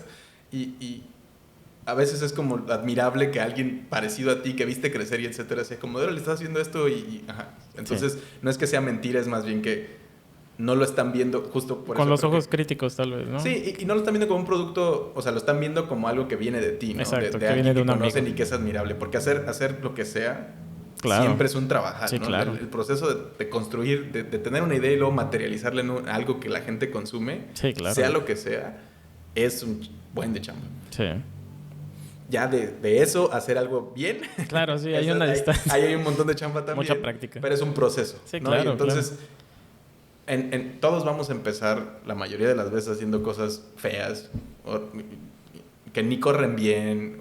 Los mejores directores de cine no hacen... No todas sus películas son unas genialidades. Sí. ¿no? Los mejores creadores del mundo tampoco o sea, Kojima no lo dejaron hacer lo que quiso en la empresa en la que estaba, ¿no? Entonces es muy común que ni te dejen hacer lo que quieras y que ni te vaya bien aunque ya... O sea, yo que tengo mucha experiencia, aún así hay cosas que hago que pues, no son todos cleptócratas, ¿no? De hecho, nunca he vuelto a hacer algo que esté al nivel o trabajado en algo que esté tan cerca de eso.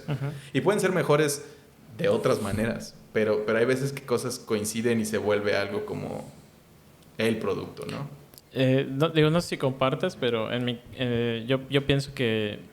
bueno, yo en retrospectiva pienso, digo, en la universidad tuve la fortuna de conocer amigos con los que igual programaba y hacía experimentos. Y eso me ayudó a tener un cierto nivel, ¿no? Pues de competencias, ¿no? Que es lo que te piden cuando egresas de la carrera. Digo, en mi caso, que buscaba chamba. Pero en retrospectiva yo decía, bueno, desde la prepa me llamaba la atención este tipo de cosas, ¿no? Pero en prepa pues estaba pues haciendo lo que cualquier adolescente hace, ¿no? Perder el tiempo usualmente. Jugar Magic. Jugar Magic, yo jugaba Magic. Entonces, básicamente, en retrospectiva lo veo como, creo que el mejor momento para experimentar es cuando estás estudiando, ¿no? O sea, tienes amigos que comparten el mismo interés. Puedes desvelarte y no te pesa. Exacto. No tienes responsabilidades más allá de la escuela, sí. No tienes que comer, digo, depende, ¿no? Si vives con tus papás o no, o si tienes una beca o lo que fuera, pero tienes cierta seguridad, ¿no? Y todavía estás en esta parte de la vida y digo, como dices, no todos la tienen tan fácil. Pero estás en esta parte de la vida que todavía estás como en el tutorial, ¿no? Donde hay un adulto que está cerciorándote que no te falten las cosas claro. Y propasarte de algunas maneras tampoco es tan malo. ¿Sabes? Como si te caes a los 30, ya no es tan como me caí a los 20 o a los 15 o algo así, que no pasa nada, te levantas y sigues. Pero acá es como dormí chueco y ya no estoy bien toda la semana, ¿no? Sí, algo claro. Así. Entonces, justo, vivir de Doritos y Maruchan y Coca-Cola y eso... es viable a los 20. Sí, es muy normal, además, es algo que la gente hace. Pero llega un punto en el cual es como no puedes ni comer Doritos sin que tengas como gastritis toda la noche o algo así. Entonces sí creo que tienes razón y estoy de acuerdo en eso, que desde la yo siento, justo pensando de nuevo, como qué se necesita para empezar a hacer videojuegos es absolutamente nada. O sea, hay gente que desde la primaria los hace, ¿no? Sí, no vas a hacer Halo tú solo en la primaria.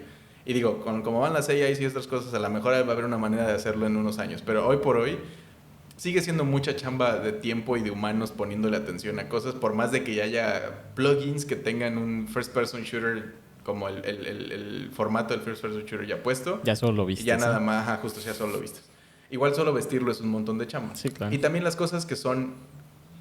es que a veces, no, iba a decir, las cosas son muy interesantes y que funcionan muy bien allá afuera, son las que están mejor trabajadas. Pero a veces hay chistes que se vuelven populares, ¿no? Y también está bien, ¿no? A veces uno nunca sabe si tu cosa de meme, tu shitposting va a ser lo que genere un montón de cosas, ¿no? Flappy Bird técnicamente es un juego bien hecho, pero la popularidad que agarró no es... No es por la sofisticación del juego, exacto, ¿no? es más bien por lo chistoso por el meme. A veces pasa. A veces hay el del trombone, que de nuevo es un juego sólido que estuvo sonando mucho hace poco, que es como un Guitar Hero pero de un trombón y es como todo ridículo. También tiene mucho de meme detrás y también es algo que lo agarró la suerte y lo puso en otro lugar. De nuevo, técnicamente está sólido, es un producto y esa es la respuesta final, siempre es terminar cosas y ponerlas allá. Uno nunca sabe si tú vas a hacer el siguiente Flappy Bird o algo. Entonces, si estamos jugando esta lotería, comprar boleto es la manera de participar y hacer un producto y ponerlo afuera es comprar un boleto en este espacio, ¿no? Entonces, regresando, ¿qué necesitas? Yo creo que desde la secundaria o prepa ya tienes como la capacidad de hacer estas cosas. De hecho, yo conocí unos chicos que estaban desde la secundaria haciendo juegos, son gemelos. Entonces, uno programaba y uno hacía arte y les iba muy bien. Uh-huh. O sea, como que entre ellos se comunicaban y hacían cositas. Y cuando se me acercaron como para que platicara con ellos, estaban justo en este punto de la prepa, como en camino hacia la universidad. Y me decían, o sea, hasta hablé con sus papás en ese momento porque querían estudiar para hacer videojuegos. Y la mayoría de las veces yo le digo a la gente que no lo haga. Si estás en México...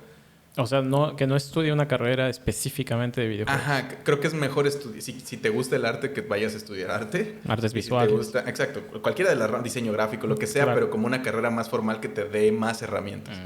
Si vas a estudiar, si te gusta la parte técnica, que vayas a estudiar ingeniería en computación o cualquiera del software, lo que sea, ¿no? O sea, algo que te dé un panorama más amplio. Exacto, porque no crea que estudiar videojuegos sea necesario, importante o válido, sino porque la oferta laboral nacional actualmente es muy mediocre, ¿no? Es muy baja.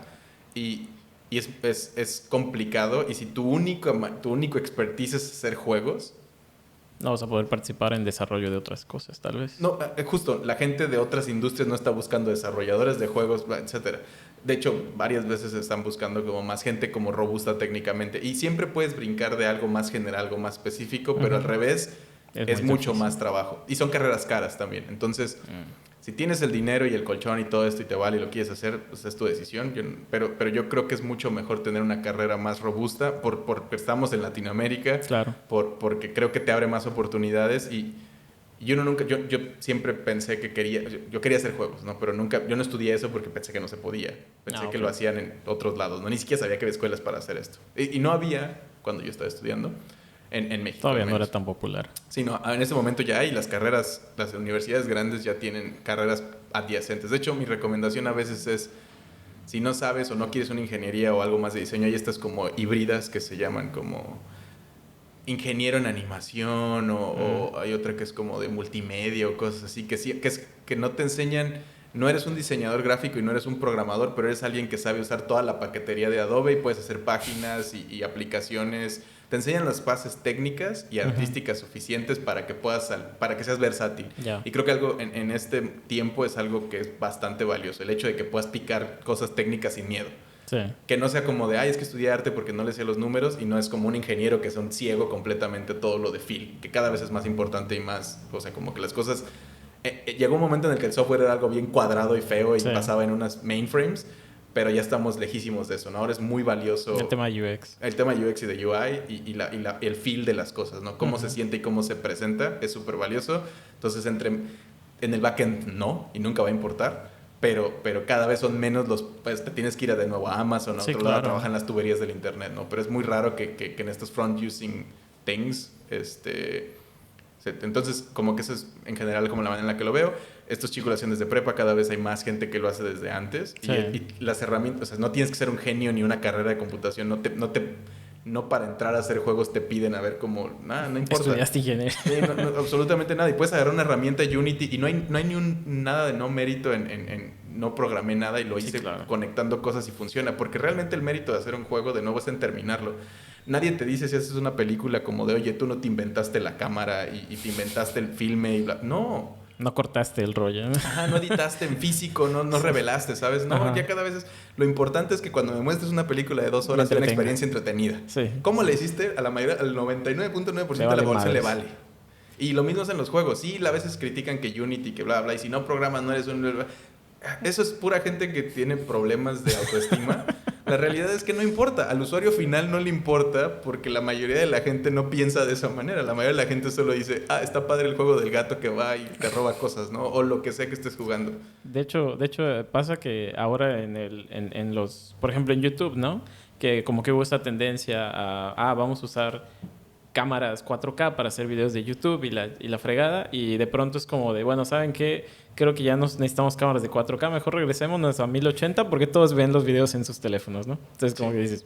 Pues, obviamente habrá casos de uso, ¿no? Uh-huh. Pero hay esa tendencia de, pues vamos a simplificar lo más que podamos. Tenemos 4 teles de 4K desde hace no sé cuántos años, pero realmente es que la mayoría de las cosas que vemos es 1080. Si tienes un Blu-ray y compras y estas cosas, porque el Netflix, el 4K que te da y el YouTube, no es un 4K como el 4K que te da una cosa física que tiene como todo data directa, ¿no? Así es. Y no es tan común, seguimos muy atrapados. Apenas las consolas creo que te están entregando algo como 4K bien. Y en esta generación, del Switch no, algunas, ¿no? Y si tu computadora también es lo suficientemente fuerte, también puede hacerlo, pero también algunas, ¿no? Entonces, y ya están vendiendo 8K y otras cosas que es como, no, espérense, todavía ni siquiera ni llegamos al punto donde ya ni lo vemos bien. Sí, claro. Pero bueno, justo estas cosas no importa lo que esté. La mayoría de las veces es como, haz algo y termínalo, y sea lo que sea, y eso es... Yo justo el año de la pandemia que estaba como en este sabático, antes de que retomara, porque justo regresé un ratito a Hyper-V y hice otras tantas cosas, pero ese año empecé un club que le llamé Club Pico 8, que hay una herramienta para hacer juegos que se llama Pico 8, que es le llama una consola de fantasía, que es un softwarecito que la intención es que se sienta como si fuera un Game Boy o un Nintendo. O sea, Pico. ¿Por un pic? Pico. Como porque es chiquito. Ya. Como nano, micro, pico. Uh-huh. Es una cosa de 8 bits. Okay. Hereda muchas cosas de arquitectura, de como ese retro de tecnología. Y el chiste es que puedes programar con Lua, que es un lenguaje más moderno, en scripting. No tienes que trabajar en ensamblador ni nada así. Pero tiene muchas limitaciones muy interesantes, que es como si hubieras agarrado una consola olvidada de los 80s. Con limitaciones, ¿no? Los sprites son de 8x8, todo el sprite sheet es como de 128x128, la pantalla es 128x128, tienes el pad izquierda, derecha, arriba, abajo y A, B y Start. y con eso ese es el control, esa es la pantalla, tiene ciertas como herramientitas internas y de hecho puedes programar adentro del simulador que tiene o afuera y jalas el código porque también se ve como en una ventanita bien chiquita. Entonces, a mí lo que me gusta mucho de esta herramienta, y hice como 10 juegos en el proceso de este año, porque el Club Picocho lo que hizo fue como un jam mensual, que es como esta filosofía que se llama One Game a Month. Entonces, el chiste era que yo les daba un tema y hacíamos como comunidad, cada quien hacía, ya sea entre nosotros o solitos o como quisieras, pero mientras estabas ahí estabas haciendo un juego en Pico 8 con este tema, ¿no? Y empezamos como en abril o mayo del 2020. Y lo primero que hicimos fue virus, ¿no? Como el tema, porque la pandemia y todo eso. Entonces, como que poco a poco al siguiente vamos a hacer rana, o como que tenía un generador de palabras y poco a poco íbamos como construyendo algo. Y el chiste es que aprendiéramos a empezar y a cerrar en esta comunidad. Es como hacer ejercicio con tus cuates, ¿no? Claro. Que no estás haciéndolo para ser el campeón Mr. Músculo del año ni nada. Es porque es bueno para tu salud y trabajarlo o hacerlo con otra gente que está más o menos al nivel. Uno te motiva, porque pues, si tu cuate va... sí, ya estás forzado. Sí, como que no te sientes mal si no lo haces. Sí. Y dos, estás más o menos al mismo nivel y vas viendo un progreso parecido y se ayudan mutuamente, ¿no? Porque están de nuevo en esta situación. Entonces, como que estas cosas amarradas hicieron este clubcito que entraron como 100 personas, pero al final habíamos como 20 más o menos que estábamos como mes a mes. Y siempre salían como entre 6 y 10 juegos al mes. Entonces yo creo que al final... Por como hubo la distribución del año y todo, creo que se hicieron más de 50 jueguitos. Muy buenos, habrá habido 3. Y creo que ninguno mío. Pues, porque había gente que era bastante más buena y etcétera.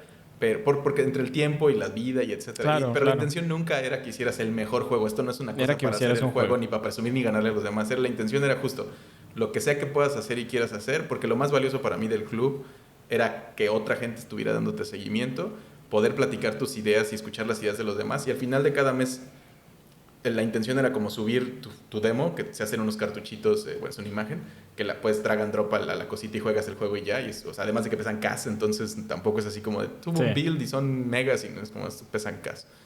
Y la intención era, tienes todos los juegos, los jugáramos todos y teníamos una llamada al final de cada mes donde yo personalmente les daba feedback a cada uno. O sea, me responsabilizaba, pero el formato era, había una lista de juegos, agarrábamos el primero, el creador o los creadores platicaban la experiencia de haberlo hecho y qué les gustó, qué no, qué hubieran hecho, cuál era la idea, por qué terminaron, lo que quisieran. Era una ventana abierta para platicar de su proceso del mes de hacer este juego, y luego yo les daba feedback más formal de cómo me gusta, no me gusta, yo hubiera hecho esto, creo que, o sea, cómo es con esto, puede haber mejorado, etcétera. Claro.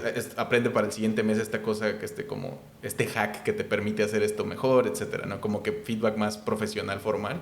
Y luego pues también se abría a todos los demás, ¿no? Como qué sintieron y es muy, de nuevo, muy medido en la intención de este es el producto que hiciste, no vamos a exigirle como si fuera un juego de Nintendo, evidentemente. Claro. Es una experiencia de 2 minutos probablemente. Y lo que tratamos de hacer es cómo te ayuda. A veces había ideas interesantes, ¿no? Es como esto yo lo exploraría más y buscaría hacer un juego en serio con esta idea, ¿no? Porque aquí hay algo. Claro. O a veces como, descártalo y vete al siguiente, no te claves. O sea, ya 3 veces que haces algo muy parecido, trata de explorar otra cosa, ¿sabes? Como no te claves tanto en la textura de tratar de lograr esto que quién sabe por qué traes muy metido en la cabeza. Ya déjalo ir, ya cerraste esto y aquí no hay nada, ¿no? Okay. Hoy, al menos y ahorita y como está, no hay nada. A lo mejor en 2-3 años regresas y se te aparece en un sueño la idea que termina de cuajar esto, pero aquí ahorita no está y es valioso que explores otras cosas. Okay. En fin, como que se daban muchas cositas así y eso para mí fue... De hecho, con otro cuate hicimos una plática de GDC de esta experiencia y un post que hice también online y se me hizo bastante... Aprendí un montón, creo que mucha gente aprendió también y es algo que quisiera que hubiera más ahí afuera. Ya sea como todo era en un Discord y era como gratis y estaba ahí a la mano. Es más como es como un club de lectura, ¿no? Al final por eso se llama Club Picocho, porque era como esta intención de juntémonos, que sea algo como más casual y que sea por el beneficio de todos y a ver qué sale. ¿Y eran gente que estaba empezando o había de todo tipo? Había de todo tipo. Porque había varios, estaba el cofundador de Hyperbird haciendo juegos con otros cuates también. Había gente que estaba como en mi nivel de experiencia y había gente que iba hobbies, ¿no? Que es como son programadores formales o artistas formales, pero que pues, nunca le habían entrado a los juegos y esto lo usaron como pretexto. Y había gente que sí quería hacer juegos y estaba más chavita y iba empezando. Venía a otra industria y quería como aprender las bases.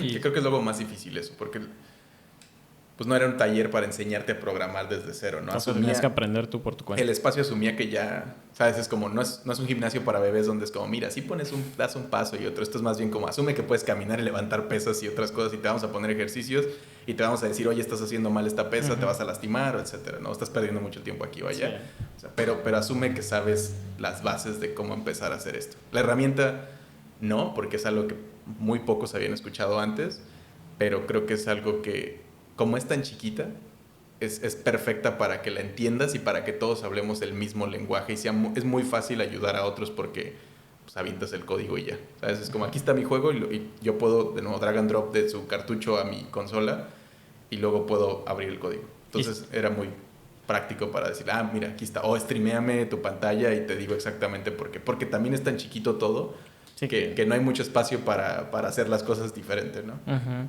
¿Y ese club sigue? No. Ya no. No, fue un experimento. Duró ese año y yo quería que siguiera todo. Ya no sé si fue el 2020, 2021. Está raro el tiempo, pero yo quería que como que quise que siguiera más, pero como diferente, porque también a mí o sea, sí fue el 2020, porque pues como no estaba haciendo muchas otras cosas, pues tomé la responsabilidad de jugar los juegos, darle seguimiento, hacer cosas y es extremadamente demandante. Claro. Entonces, como que al final a mí lo único que se me ocurrió fue decirle a los que estábamos como en el top de, no sé, pues que prácticamente mis cuates que ya sabían hacer cosas como de, hey, me gustaría que si lo volvemos a hacer el siguiente año, nos diéramos más tiempo, hiciéramos cosas nosotros, o sea, como que predecidiéramos qué queremos hacer como más formal para hacer productos chidos a partir de esto y que nada más dejemos como la escuelita y el club para los que se quieran sumar y hacer cosas, pero de nuestro lado no sea como haciendo que ver qué sale, sino tomárnoslo más en serio y predicar con el ejemplo, ¿no? Pero más robusto. Okay. Pero como que no les interesó a los demás, porque igual pues es como medio una chamba, y les dije, es que si no está alguien picando a la gente, diciéndole, claro, sube un update, oye, ¿qué estás haciendo? Oye, ¿cómo van? Aquí está lo que yo ya hice, etcétera. Si lo dejas 2 semanas y nadie dice nada y tú no los forzas a decir nada, se pierde y llega a final de mes y nadie hizo nada. Y luego el siguiente mes ya no hice, es igual que ir al gimnasio, ¿no? Un día dejas de ir y luego es como, pues yo no sé por qué sigo pagando si hace un año que no voy a esto, ¿no? Sí, claro. Entonces, sí necesita a alguien, pero pues es muy demandante también, como ir al gimnasio, el pararte y vestirte y hacer todo el esfuerzo de ir a hacer algo que tal vez no es tan divertido, porque mucha parte de esto es chamba. Sí, un tema que platicaba con una amiga hace una semana más o menos. Ella tiene una comunidad de de animación 3D, uh-huh, de Blender, G-Blender se llama la comunidad, y justamente ellos la dejaron de estimular, por así decirlo, y pues la comunidad está ahorita zombie, ¿no? O sea, ahí está, pero nadie publica, nadie hace nada. Y justamente era algo que yo le comentaba, porque nosotros en la universidad igual como intentamos ser una comunidad de software libre y cosas por el estilo, que estaba de moda en ese entonces. Bueno, digo, estaba porque pues ya no sé si está de moda o no.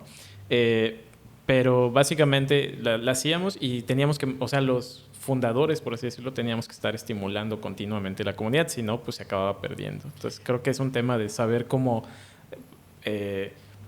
delegar o transferir. No, y hacer la chamba. O sea, la verdad es que una comunidad es chamba. O sea, si estás en un Discord, en un grupo de Facebook, en un grupo de Telegram, lo que sea, donde hay movimiento, es porque alguien se toma el tiempo de ir casi diario a estar dándole, como dices, a darle mantenimiento a esa comunidad y a darle seguimiento a lo que la gente está haciendo. Lo mismo que cualquier cosa que uno haga y saque al mundo, juegos, podcast, lo que sea, necesita eso, no nomás como, ya lo subí y ya la gente lo va a consumir y 1,000 millones de vistas o lo que sea, ¿no? Sino es como, justo es aventar una piedra al agua y se va a hundir y tienes que encontrar la manera de que le llegue a ciertas personas. Sí. Entonces, en la comunidad es algo que yo siempre he hecho personalmente, como tener espacios y tratar de sumar en los que ya están. Y también como cuando veo cosas que es como, oye, esto podría estar mejor, etcétera, dar como ese feedback y pues ya, al final, los que estén arriba de las comunidades deciden o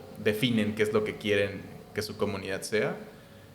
Pero cuando yo estoy involucrado, yo trato de darle la forma que yo como consumidor creo que tiene valor y tiene chiste. La mayoría de las veces es porque muchos somos lurkers, ¿no? De que estamos en un lugar y nomás estamos como consumiendo, pero no estamos ofreciendo. Y le digo a la gente, no te toma mucho que si viste una noticia a la semana relevante para ti, le hagas copiar y pegar en ese espacio. O si y les digo, lo mínimo, porque estoy en varias de videojuegos, ¿no? Es Si ves a alguien mexicano o latino que hizo algo, lo copias y lo compartes ahí. Si tú estás haciendo algo y ya lo compartiste en las redes, copias el link y lo pones ahí. Eso es como lo mínimo que esperaría de los miembros. De los miembros que están ahí, ¿no? Es como, no te digo, es como hay muchos mensajes y es como, son como 10 diarios. O sea, son muchos porque la dejas muteada una semana y luego regresas y a lo mejor si es una plática y ves 100 y pues sí es una hueva cuando está como descontextualizado. Sí. Pero si lo ves diario, vas al baño y una de esas veces que vas al baño scrolleas esa conversión, terminas los del día y está fácil. Sí, claro. Pero si lo dejas acumular de nuevo se vuelve como un trabajo. Y creo que sí es un trabajo, pero es algo que vale la pena mucho hacer, como que también es una recomendación que le hago mucho a la gente. ¿Cómo empiezo haciendo juegos? Uno, hazlos. Dos, en donde sea que estés, busca pertenecer a la comunidad que esté y alimentarla. Y si no hay, empieza armando una físicamente. Pero si no hay varias digitales, Discords, de nuevo, grupos de Facebook, etcétera, en las que puedes ser parte también, pero de nuevo, trata de sumar. Es que yo no sé nada. Sumar no significa que sepas. A veces es nomás lo que estás tú, cosas que te parecen relevantes a ti, compartirlas en el espacio que es relevante y esperar que eso. Y si alguien pregunta y sí sabes responder, o conoces a alguien, lo tagueas, etcétera, ¿sabes? Como que esa es la manera de mantener esto vivo. Tampoco se necesita hacer demasiada más chamba que eso. Claro. Oye, y aquí en Mérida, tú tienes, ¿estás viviendo nada más ahorita o estás trabajando? Bueno, me dijiste que estás trabajando con un equipo de aquí de Mérida. Uh-huh. ¿Piensas seguir colaborando con otros equipos de trabajo aquí o hay alguna intención de...? A mí siento que esta idea que luego, como siendo de Michoacán, donde también se piensa que hay muy poco, como que esta idea de que todo se hace en el DF o Guadalajara, uh-huh, y tal vez Monterrey, nunca me ha gustado. Y siempre hago un esfuerzo porque la gente conozca que hay cosas en otros lados, ¿no? Y entonces ahora que estoy en otro lugar, pues me interesa estar aquí, ¿no? Porque al final, de nuevo, es más importante la gente que tengo alrededor y tengo acceso a ella rápido que lo que estén haciendo en otras ciudades, que también lo voy a ayudar, pero pues el esfuerzo más grande prefiero hacerlo cerca de donde estoy. Uh-huh. Y estuve trabajé para un proyecto de Pictoline justo que salió, que se llama Dilemo. Sí, ese lo trabajé con un equipo de aquí de Mérida. My Dear Farm se llama el otro, que lo hizo Cometa Games, que son de aquí de Mérida. A través de Hyper-Beak que estuve ahí colaborando, digamos, el executive producer, ¿no? Que es como la representación dentro de Hyper-Beak, que estaba ayudando a un equipo externo. El equipo es de acá de Mérida, pero yo estaba trabajando a través de Hyper-Beak con ellos, que los conozco también desde ya van varias veces que hacen esto con Hyper-Beak, ¿no? Son un equipo de aquí relativamente joven. El otro es que te digo de Mom Not Proud, que es la parte que está aquí en Mérida, que son con los que hicimos también, o parte del equipo que hizo Dilemo, y acaban de lanzar que se llama Idle Pocket Planet. Y en general, pues, de nuevo, mi acercamiento a Mérida fue a través de una invitación de la comunidad de aquí a que diera una plática, y luego esta universidad, una universidad, no me acuerdo cuál fue en el momento. La Anáhuac tal vez tiene un evento, tal vez. Uh-huh. ANFX. No sé, no sabría Animación decir. Y FX y arquitectura. Pero debe ser la Anáhuac, que es la única que le entra más a este tema. Sí, tenía como un evento que me invitaron y di una plática ahí, y entonces como que pues, sí hay como interés, ¿no? Y cada vez más, la pandemia también, esto fue antes de la pandemia, y la pandemia como que le puso un freno de mano a todo, pero como que está retomándose la intención. Y creo que es importante, justo ahora yo estoy despertando mucho a los devs de acá y diciéndoles como hay que juntarnos, hay que ver y hay que empezar a hacer un meetup, ¿no? Que mes a mes nos juntemos en algún lugar, o al menos una llamada digital, ¿no? Para ver qué están haciendo los demás, porque luego yo sí sé qué están haciendo cada uno porque los busco o me buscan, pero luego antes como de, ¿has platicado con ellos? No, hace años que no sé de ellos. Es como, ¿por qué? Son pocos si los comparas con el DF, pero tampoco son tantos que no puedas seguirles la pista. De nuevo, están en tu casa, ¿no? Entonces no es como que vayas es como, se necesita hacer un esfuerzo para ignorarlos casi, ¿no? Es lo que luego les digo, como, ¿cómo puede ser que alguien de fuera esté aprendiendo y comunicándose más con ustedes que ustedes mismos? Sí, de hecho eso pasa muy... yo soy de aquí, pero me fui a vivir a Ciudad de México 9 años. Bueno, estuve fuera de Mérida 9 años y justamente es lo que ahora que vuelvo como que veo, ¿no? Como que hay demasiada distancia y antes como que era más, también estábamos tal vez en la etapa de la vida de los que nos reuníamos, pues éramos universitarios, uh-huh, pero ahora no sé si los universitarios siguen con eso, ¿no? Tal vez no lo hacen, o si lo hacen, no lo sé. Yo creo que siempre hay estas cosas que como grupos de... O sea, la mayoría de las historias que yo he escuchado de developers, por ejemplo, siempre empiezan con cuates en la universidad. Uh-huh. Sí, no es que un poquito antes con este tipo de historias, pues son más atípicas. La mayoría es como en la universidad, me junté con unos cuates y hicimos algo. Uh-huh. Ya sea a través de una asociación o vimos una plática o etcétera. Como que es el primer espacio donde ya sientes ganas de hacer algo, Sí, ¿no? claro. Como dices, la prepa y antes es mucho de...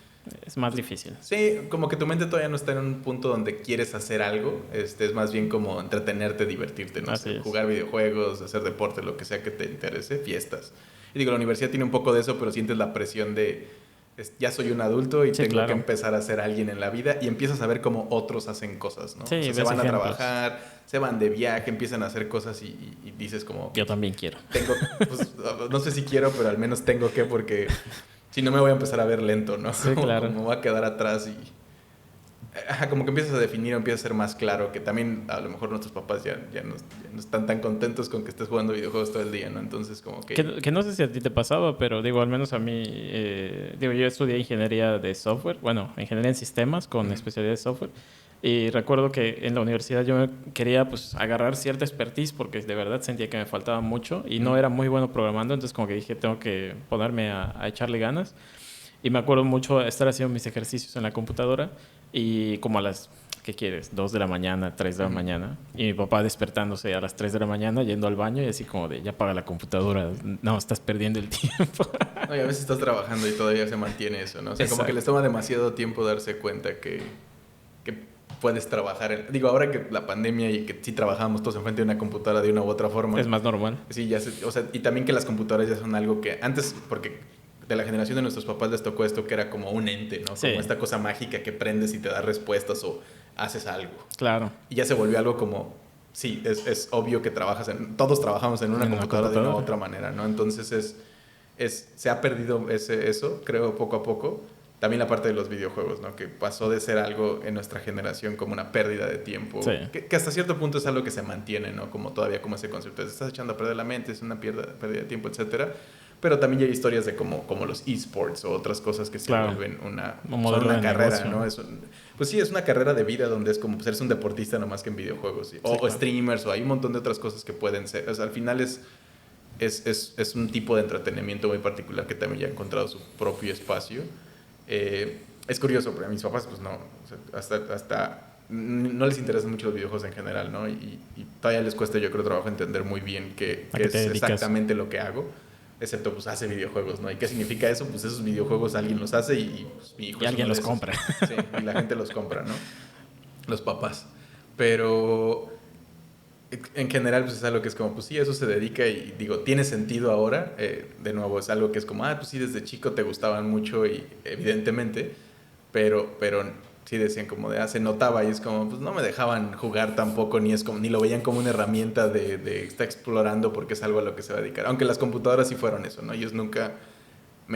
eso que dices, bueno, ya págalo, no sé qué, sí lo mencionaban, pero en general me daban mucha libertad con la computadora porque también era un ñoño de las computadoras, era el niño hacker del pueblo y de mis amigos, siempre era como, que yo le puse Linux en la prepa a mi computadora, a ese nivel en un pueblo de Michoacán, donde con trabajos había internet y otras cosas. ¿Un Ubuntu o qué fue? Yo le estaba poniendo Ubuntu. Un disco. Remotamente me coacheó un cuate que ahora trabaja en Silicon Valley a través de un foro de Pokémon. Wow. Y me dijo, la verdad es que mejor ponle Linux a tu laptop porque no sé qué. Yo me dejé radicalizar.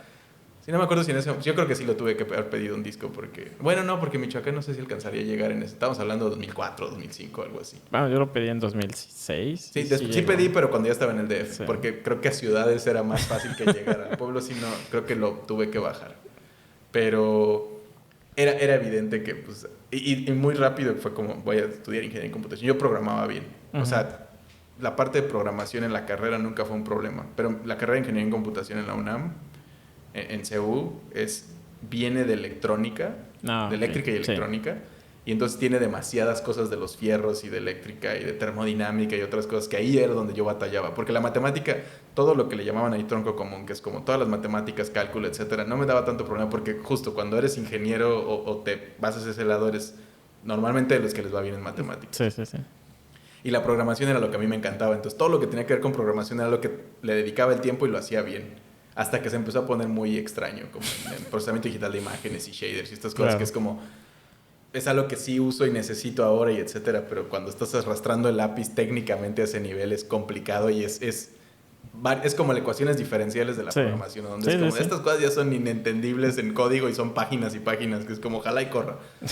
Pero sí, había otras partes de la carrera que era como, esto no me gusta, o sea, ni era mi control y otras cosas que llevábamos ahí que era rarísimo. Y cosas de redes y otras áreas de la computación que también ya particularmente... Lo de electrónica, particularmente circuits y todo eso, la parte teórica no me gustaba, pero la parte técnica siempre eran como legos, pero pues como tengo unas manotas también de repente era como, ni estaba elaborando estos protoboards y que se desconecta, le jalé mal y no sé dónde está el falso y etcétera, sí, todo quemado y etcétera. Pero era entretenido, no era un tipo de práctica muy diferente. Al final creo que todo esto te da... Suma y cuando estés haciendo cosas te ayuda a pensarlo de otras maneras. Sí, claro. Sí, al final creo, yo soy de los que cree que tenemos diferentes formas de resolver problemas. Recuerdo un concurso de programación, había un problema de armar una espiral, una matriz en espiral de n por m, y recuerdo que fui al concurso sin tener una idea de cómo resolver el problema, y cuando terminó el concurso y me fui a mi casa dije, pues, ¿cómo no lo pude hacer? Y ya me puse a visualizar cómo lo iba a resolver, ¿no? Y ya al final lo pude resolver, pero estaba en los primeros semestres de la carrera, entonces no tenía mucha idea de cómo hacerlo y al final lo hice visual, ¿no? O sea, de manera visual encontré mi método. Una espiral. Ajá, cómo es una espiral, cómo me muevo en las posiciones de la matriz y cosas así, y fue como mi método para poder entender, ¿no? Y al final es como que tenemos diferentes formas de plantear y encontrar las soluciones. Es cuando las pruebas en papel y los diagramas de flujo y ayudan un montón. Exacto. No sé si llevaste tú una materia tipo donde llevaras ensamblador o sí, como sí, ensamblador de muy bajo nivel. Sí. Todo lo tienes, justo también de electrónica es algo que no hay manera de, como programar en más alto nivel es muy fácil, empezar a programar y luego cambiarlo al vuelo, ¿no? Sí, y lo vas modificando, pero si vas a hacer un circuito o vas a hacer una cosa en ensamblador, sí tienes que tener muy claro cuál es el resultado y tienes que hacer todos los diagramas de flujo antes de ir a poner cosas, porque si no es vas a joder. Sí, necesitas estos niveles de traducción entre lo que quieres hacer y lo que estás haciendo, que es difícil mantenerlo en mente. Sí, el nivel de abstracción que necesitas, ¿no? Sí. Pues muchas gracias, Antonio, por acompañarme en este episodio. La idea era platicar un poquito sobre la industria de los videojuegos, qué tanto... hablamos de varias cosas, pero la idea era como hablar de videojuegos y creo que ya con esto das un panorama así general de qué tantos roles, qué carreras se puede estudiar, ¿no? Como lo que dices del tema de México, que no tenemos como todavía esa cultura, ¿no? De tanta especialización en la industria, como en estudio de videojuegos y vas a llegar a un estudio de videojuegos aquí en México. Y a lo mejor eventualmente pasa, ¿no? Porque justo en Hyperbird hablamos de que ya tiene decenas de personas, pero igual no contratan decenas al mes o algo así, ¿no? No es como Microsoft, etcétera, ¿no? Que son granjas de gente que es como, sí, pues recibimos cientos de personas anualmente y cientos de personas salen anualmente, ¿no? Claro. Y así como tienes Unity y un montón de otras cosas en Estados Unidos, ¿no? Acá no hay, o sea, los estudios más grandes, sí hay uno que es relativamente nuevo, que justo como por la pandemia vino, que es extranjero, que se llama Amber, que justo creo que tienen oficinas creo que ya están por todos lados, pero la oficina central creo que está en Guadalajara, y es rumano originalmente el estudio, y son gente que trabaja para Marvel, para Disney, etcétera, y hace como este tipo de outsourcing, y como medio maquila, ¿no? Que es como, son una granja de developers para estas compañías enormes que hacen estos productos alternos a los que consumimos normalmente. Y pues ellos sí tienen cientos de personas, ¿no? A este punto están en los 300, 400, algo así.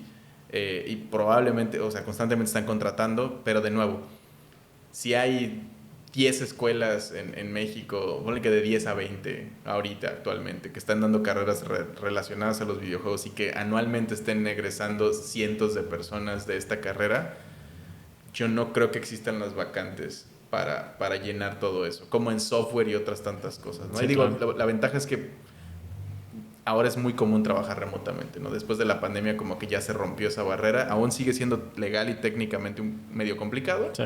pero es más fácil de lo que era hace 3 años. Sí, claro. Y yo creo que la tendencia es a que se facilite mucho más todo esto, porque muchos trabajos remotos de repente es como, sí, remoto para Estados Unidos, pero tienes que estar en Estados Unidos. Y es como, entonces no es remoto. Sí, es claro. como remoto desde el territorio, ¿no? Y Sí. es algo que muchos países hacen porque legalmente, pues los impuestos y otras tantas Sí, cosas de todo ese prestaciones, ¿no? rollo. Entonces, pero creo que por cómo se están dando las cosas, creo que se está homogeneizando el mundo y cada vez va a ser más fácil. Entonces, en una de esas ya se vuelve viable. Claro. Pero mientras no, creo que lo mejor es tener la flexibilidad, porque al final tu estudio, de nuevo, especificarte no es tan complicado. O sea, si ya tienes ciertos conocimientos, es muy fácil sumarle a eso y dirigirlo donde quieres.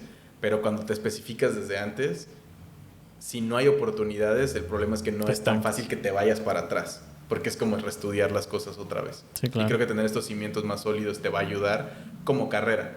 Pero si quieres hacer videojuegos, no necesitas una carrera, ponte a hacerlos de una vez. Y es mucho más probable. Yo contraté a mucha gente que no tenía estudios de nada, pero son buenos haciendo las cosas, ¿no? Y en la mayoría de los lugares así, en software y en software creativo, es muy común que la gente que sepa hacer las cosas sea vale contratada. más. Es como, vale más, son los que contratas porque es como, necesito a alguien que resuelva cosas. Claro. En todo lo que tiene que ver con clientes, eso es, el bueno es el que lo hace rápido, funcional y que sabe cómo agarrar cualquier cosa y volverlo a un producto para el cliente para ayer, ¿no? Que es lo que siempre pasa.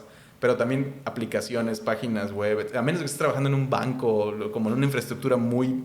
en gobierno, muy sólida, muy estable. Necesitas estudios. Necesitas y certificaciones y todo eso. Pero fuera de eso, para trabajar en todas las startups, Uber, Twitter, puro hacker sin carrera, no con carrera trunca que lo dejó a la mitad porque eran como medio Facebook, etcétera, como que no es tan relevante. También varía mucho dependiendo de la zona y el espacio.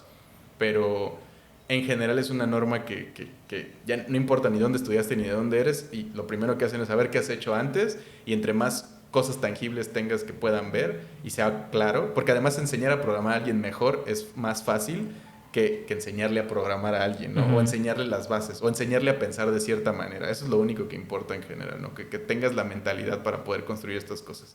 Hacerlo mejor es algo que es muy fácil que una empresa te eduque y te dé como es. Porque al final cada empresa hace las cosas como ellos quieren. Sí, a su modo, ¿no? Al modo en que los founders la empezaron. Sí, o el modo, la cultura que interna que tiene la compañía. Interna. No hay unas que son más hackers, hay unas que son más robustas, hay unas que es como... Y todo el espectro que hay en medio. Bueno, pues ahí está. Antonio Uribe, muchas gracias. Recuerden que pueden seguirnos en Spotify, pueden escucharlo en Spotify y seguirnos en Instagram. Está en todas las plataformas, Google Podcast, Apple Podcast, Amazon Music. Y pues nada, muchas gracias. Se cuidan y se lo lavan. Hasta luego. Hasta luego.